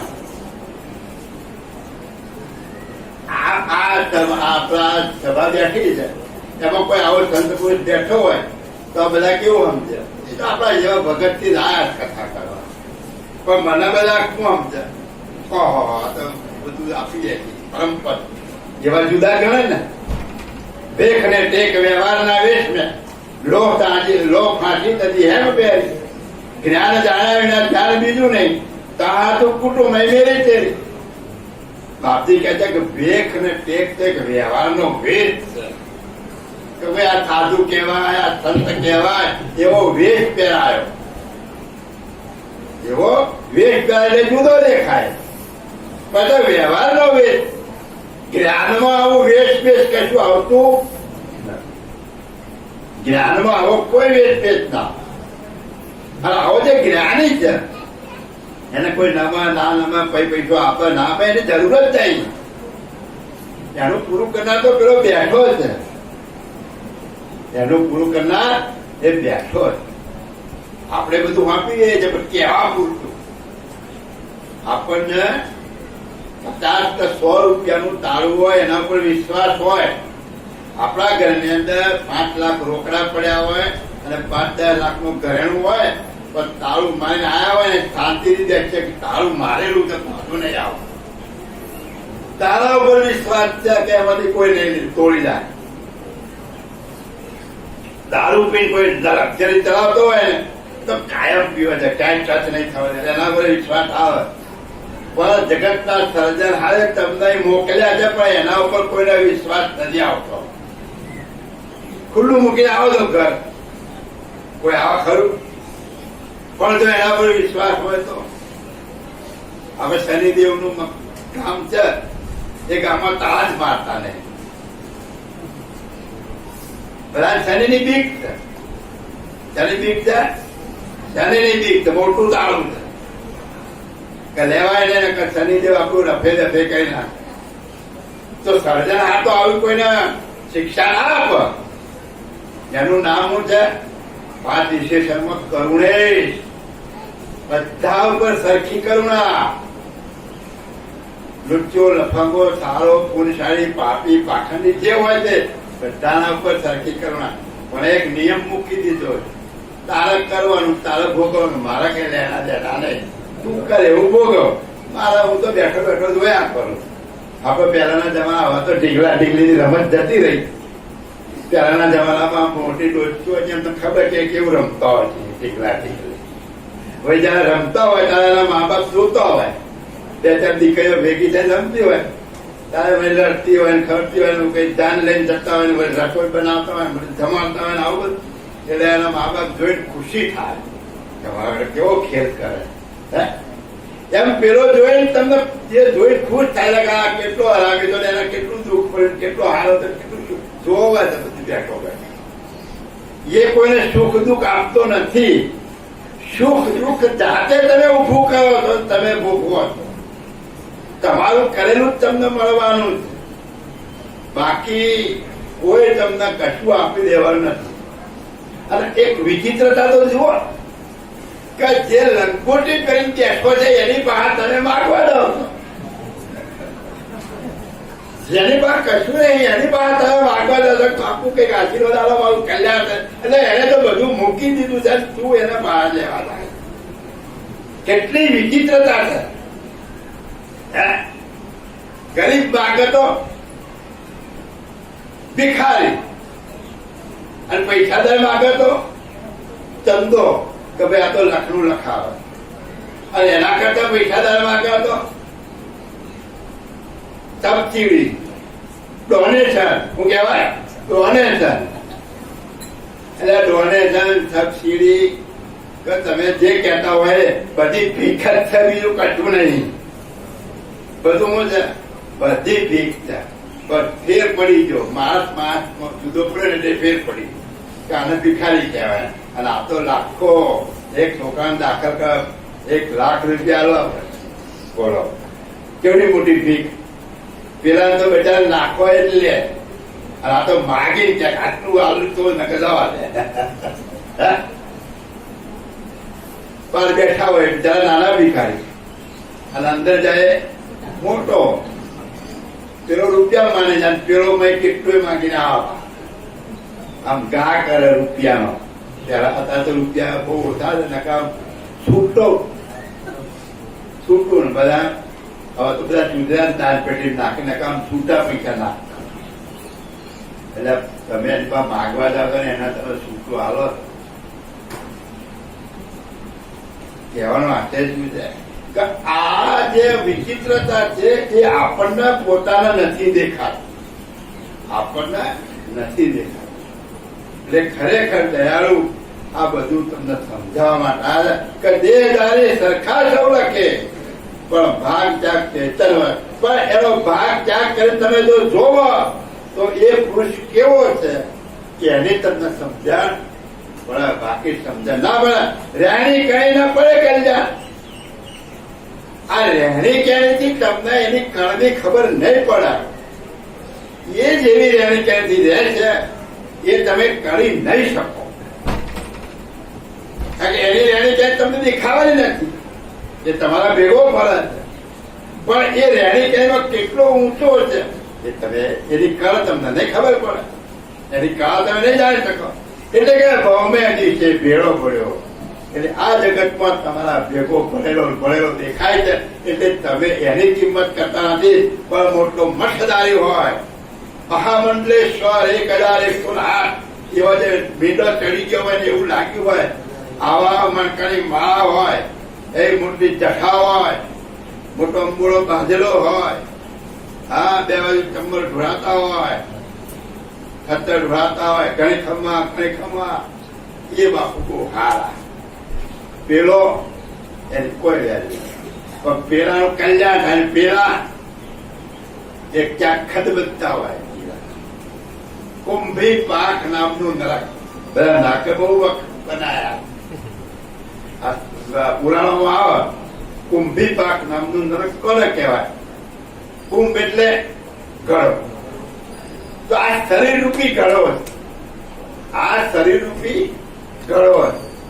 તો એમાં જે કૂતરું હોય ને, કૂતરું એ ગળો છે.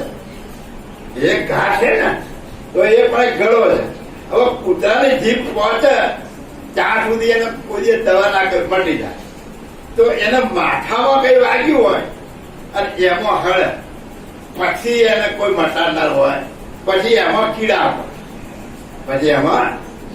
પડે, એ ખદબદતા કીડા પડતા ને કૂતરું દોડ ક્યાં હાથ ના પડે. આ કુંભી પાક નામનું નરક કહેવાય. આ ખોપરીમાં જઈને તમે કીડા થશો અને એ કોચી તમે પેલા ખાઓ. કોણ? આ મોટા મોટા જે થઈ ગયા હોય અને એમનો પૈસા હાવરી ભેગા કર્યા હોય, કશું જ્ઞાન પણ આપ્યું ના હોય, એ આ કૂતરું થાય અને એના માથામાં હળો પડે અને પેલા બધા કીડા થઈ મય પોચી પોચી ખાય, આવું નરક પ્રાપ્ત થાય. એટલે દયાળુ કહે છે ભવમે દિશા ફેરા ભર્યા. એટલે આવો પુરુષ તમારી પાસે હોય પણ એની કિંમત નથી, પણ જ્યાં મોટો ઠઠારો હશે એની આગળ બધા લાંબા થશે, એની વેલ્યુ ગણાશે, પણ તમારી ભેગો હશે તો કે જવા દો. પણ અનુભવતી શુદ્ધ ચૈતન મે સુતર સલંગ જેમ રણવનો થા માતા જ્ઞાની ગતિ આવો છે તો બાકી શું કહે છે? અનુભવથી દિશે અલગ. પણ જો તમે એનો અનુભવ કરો, તમે આ સાનિધ્યમાં રહો થોડા દિવસ, એની કઈ જ્ઞાન ગતિને સમજો, એને તમારા વિચારો, એના વિચારો શું કેવા પ્રકાર છે એ જો તમે સમજો તો કે છે અનુભવથી દિશે અલગ. તો તમે બધાથી અલગ દેખાશે કે આમાં રહેશે ખરો પણ બધાથી કઈક જુદો હશે. જો એનો અનુભવ કરશો તો તમને જુદો દેખાશે, બાકી નહીં દેખાય. શુદ્ધ ચૈતન્ય મેં સુતર સલંગ. શુદ્ધ ચૈતન્ય સ્વરૂપ જે તમારું છે એ શુદ્ધ ચૈતન્ય સાથે સલંગ શુદ્ધ ન્યાય એની સ્મૃતા ત્યાં મોકેલી હશે. એટલે કે જેમ અર્ણવનો થા, જેમ અર્ણવનો થા માતા જ્ઞાની ગતિ આગા. એટલે કે છે અર્ણવ એટલે આ બ્રહ્મરૂપી જે દરિયો છે અથવા તો સમુદ્ર રૂપી જે પાણી છે એ પાણીનો કોઈ થાપ પામી શકાય હોય. કેટલું ઊંડો છે, આ કેટલું પાણી છે, કેટલું વિશાળ ભરેલું છે, એનો થાક કોઈ માપી શકાય એમ નથી. આ અર્ણવ તો ઠીક, એને તો તમે માપી શકશો, પણ આ સઘન ગંધ રૂપી જે બ્રહ્માંડ ની અંદર જે પાણી ભરેલું છે એમાંથી એક કુંદ આવે છે, આખા પૃથ્વીના રેલવે શેર કરી અને લાખો લોકોને મારી અને ભ્રમણ કરી નાખે છે. એક કિંચિત માત્ર જો પાણી આવતું હોય તો એ સઘન ગંધનો માપ કોણ કાઢી શકાય? એમ એનું માપ નીકળી શકે એવું નથી. એમ આવા જ્ઞાની પુરુષનું માપ તમે ના કાઢી શકો. જો સમુદ્રનું માપ કાઢી શકતા હોય તો આવા જ્ઞાની પુરુષનું તમે માપ કાઢી શકો. એટલે બાપુ કહે છે કે જેમ અર્ણવનો થા માતા જ્ઞાની ગતિ અગાધ, એમ આવા જ્ઞાનીની ગતિ એટલી અગાધ હશે કે તમે એનું માપ નહીં કાઢી શકો. તમારી કોઈ તાકાત નથી કે આવા પુરુષનું તમે માપ કાઢી. આવા જ્ઞાની પુરુષ જગતની અંદર ક્યાંક જવલ્લા થયા, ક્યાંક જવલ્લા થયા. બાકી બધા બાનાધારી ભેખ કેવા? બાનાધારી બનાયા પહેરાવી દીધો ભેખ. સાધુ બનાવવામાં આવે છે. 5-25 સાધુ ભેગા થઈ મુઠે મુંડન કરાવી ચોટી કાપીને સાધુ બનાવવામાં આવે છે. સંત બનાવવામાં નથી આવતું, સંત બનવું પડે. સંત બનવું પડે છે. નરસિંહ મહેતા સંત થઈ ગયા, મીરાબાઈ સંત થઈ ગયા, ભોજરામ સંત થઈ ગયા, પછી જલારામ બાપા સંત થઈ ગયા, ગંગા સતી પાનભાઈ સંત થઈ ગયા, ગુરુ ગોવિંદસિંહ સંત થઈ ગયા, વિઠોબા સંત થઈ ગયા, તુકારામ સંત થઈ ગયા. ઘણા પુરુષો જે સર તોરલ લાખો લોય એમને કોઈ બનાયા નથી, જગતે બનાયા. એટલે બાપુ કે છે કે આવા જે જ્ઞાની પુરુષો છે એની ગતિ તમે નહીં જાણી શકો. સાધુનો વેદ તો બનાય તમે બધા સાધુ તરીકે ઓળખશો. એના હું એનો સાધુનો વિરોધ નહીં કરતો, બાપજી બોલ્યા છે બોલું. સાધુનું વંદન કરવું એમ નાનંદ, પણ એ સાધુની રીતે હોય એવા દરેક સાધુનું વંદન કરજો. એનો બાપજી જે બોલે છે કે આવો જે જ્ઞાની પુરુષ હશે, આવો જે જ્ઞાની હશે, બાપજી પહેલું જ બોલ્યા છે કે ના રાખે મનમાં એક કોઈની મોરખી ના રાખે, ગમે એવો હોય જવા દે ભાઈ તું તારા કરલો. જ્ઞાન આગળ મોરખી કોઈની ના રાખાય. આમાં કોઈની કાપતી કે એવું આવતું નથી. જ્ઞાનનો તોલમોલ થાય. શું થાય છે? જ્ઞાનનો તોલમોલ થાય છે. કે કયું જ્ઞાન શ્રેષ્ઠ છે, કયા જ્ઞાનથી હું તરી શકું છું, કયા જ્ઞાનીના શરણમાં જવાથી મારું સ્વરૂપ અને માલિકનો જાણી શકીશ, એનો તોલમોલ કરવાની મધ્ય વાત કરવા. શૂન્ય તણી સંખ્યા કોઈ કાઢે તો જ્ઞાનીનો આશે જડે. માનીનતા નહીં કોઈને માદે વિશ્વ ચરાચર વસ્તુ વધે. એવો છે જ્ઞાનીનો લક્ષ્ય કહે કુવેર નહીં પક્ષ. મારી બીજી વાત છે શું કે છે કે શૂન્ય તળે સંખ્યા. હવે શૂન્યની સંખ્યા નીકળે ખરી? શૂન્ય કેવડું મોટું એનો કઈ ગણતરી થાય ખરી? તો સૂર્યની સંખ્યા કે એની કોઈ ગણતરી થઈ શકતી નથી. કેટલું લાંબુ પોળું એ કેટલું ના કહી શકાય. તો જ્ઞાનીનો આંખે જળ, જો આ જળ તો જ્ઞાનીનો આંખે તમને જળ, બાકી તમને જ્ઞાનીનો આંખે જળ. આવા જ્ઞાનીનું વર્ણન બાબતી કરે છે કે આવો જ્ઞાની પુરુષ આ જ્ઞાન લાયક તમને કથી શકે અને આ મુદ્દો તમને આપી શકે. તો આવા જ્ઞાની આપણને મળ્યા છે. કોણ? પરમ ગુરુ સાક્ષાત પ્રગટ આ ગ્રંથ સ્વરૂપે તમારી સન્મુખ છે. અને એ ગ્રંથ સ્વરૂપના જે વચનો છે એને જેમ તેમ સમજવાનો પ્રયત્ન કરો અને એ સમજી અને જીવનમાં ઉતારી અને એ રાહે ચાલો તો તમે તમારા સ્વરૂપે થઈ અને કરતા કૈવલની એકતા હોય 100% કરી શકશો એવો અટલ વિશ્વાસ તમે રાખો અને ગુરુના વચન ઉપર તમે વિશ્વાસ રાખો. ગુરુનું વચન તોડશો નહીં. ગુરુના વચન પર અટલ વિશ્વાસ રાખી અને રાત દિવસ ગુરુનું સ્મરણ કરો. ગુરુએ જે જ્ઞાન આપ્યું છે એ જ્ઞાનનું સ્મરણ કરો. ગુરુએ જે રાહ બતાવે છે રાહે ચાલવાનો પ્રયત્ન કરો. ગુરુએ જે ઉપાસના બતાવી છે એ ઉપાસના કરવાનો પ્રયત્ન કરો. ગુરુએ તમારું જે સ્વરૂપ બતાવ્યું છે એ સ્વરૂપમાં લીન થવાનો પ્રયત્ન કરો. એ સ્વરૂપ કરતા બીજું કઈ ખોરજો તો નહીં જડે. તમને ચોખ્ખે ચોખ્ખું બતાવી દીધું છે. બાપજી કહેતા કે એ બધું તને બતાવી દીધું છે. કોઈ શ્રેષ્ઠ તમને રાખી નથી. માનતા નહીં કોઈને બધે વિશ્વ ચરાચર વસ્તુ બધે. એવો છે જ્ઞાનીનો લક્ષ્ય કહે કુબેર નહીં પક્ષપાત. હું કોઈનો પક્ષપાત કરતો નથી. જેવું છે એવું જેમ છે એવું આ જ્ઞાન તમને કથી બતાવું. જેવો છે એવો લક્ષ્ય મેં તમને સમજાયો છે. હું કૈવલ ધામમાંથી જે લક્ષ્ય લઈને આવ્યો છું એ લક્ષ્ય મેં તમને આપ્યો છે. મેં વેશ પરચો કર્યો છે પણ લક્ષ્ય બદલ્યો નથી. એનું એ જ લક્ષ્ય લઈને હું આવ્યો. 14 લોકમાં 7 દીપમાં ફરતો આવ્યો છું.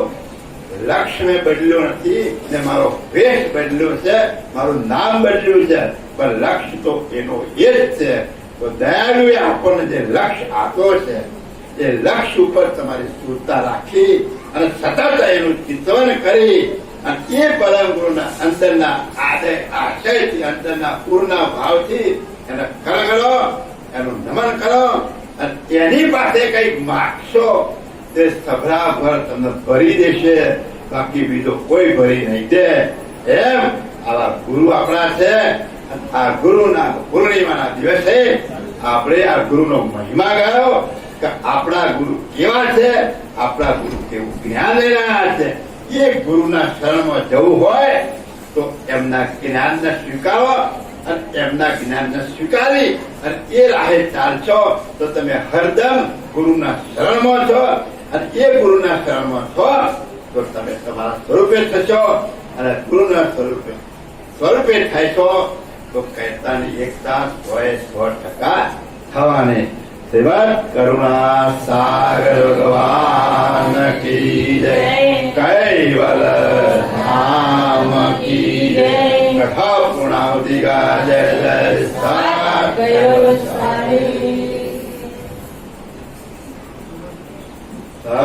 કેવલ. બીજું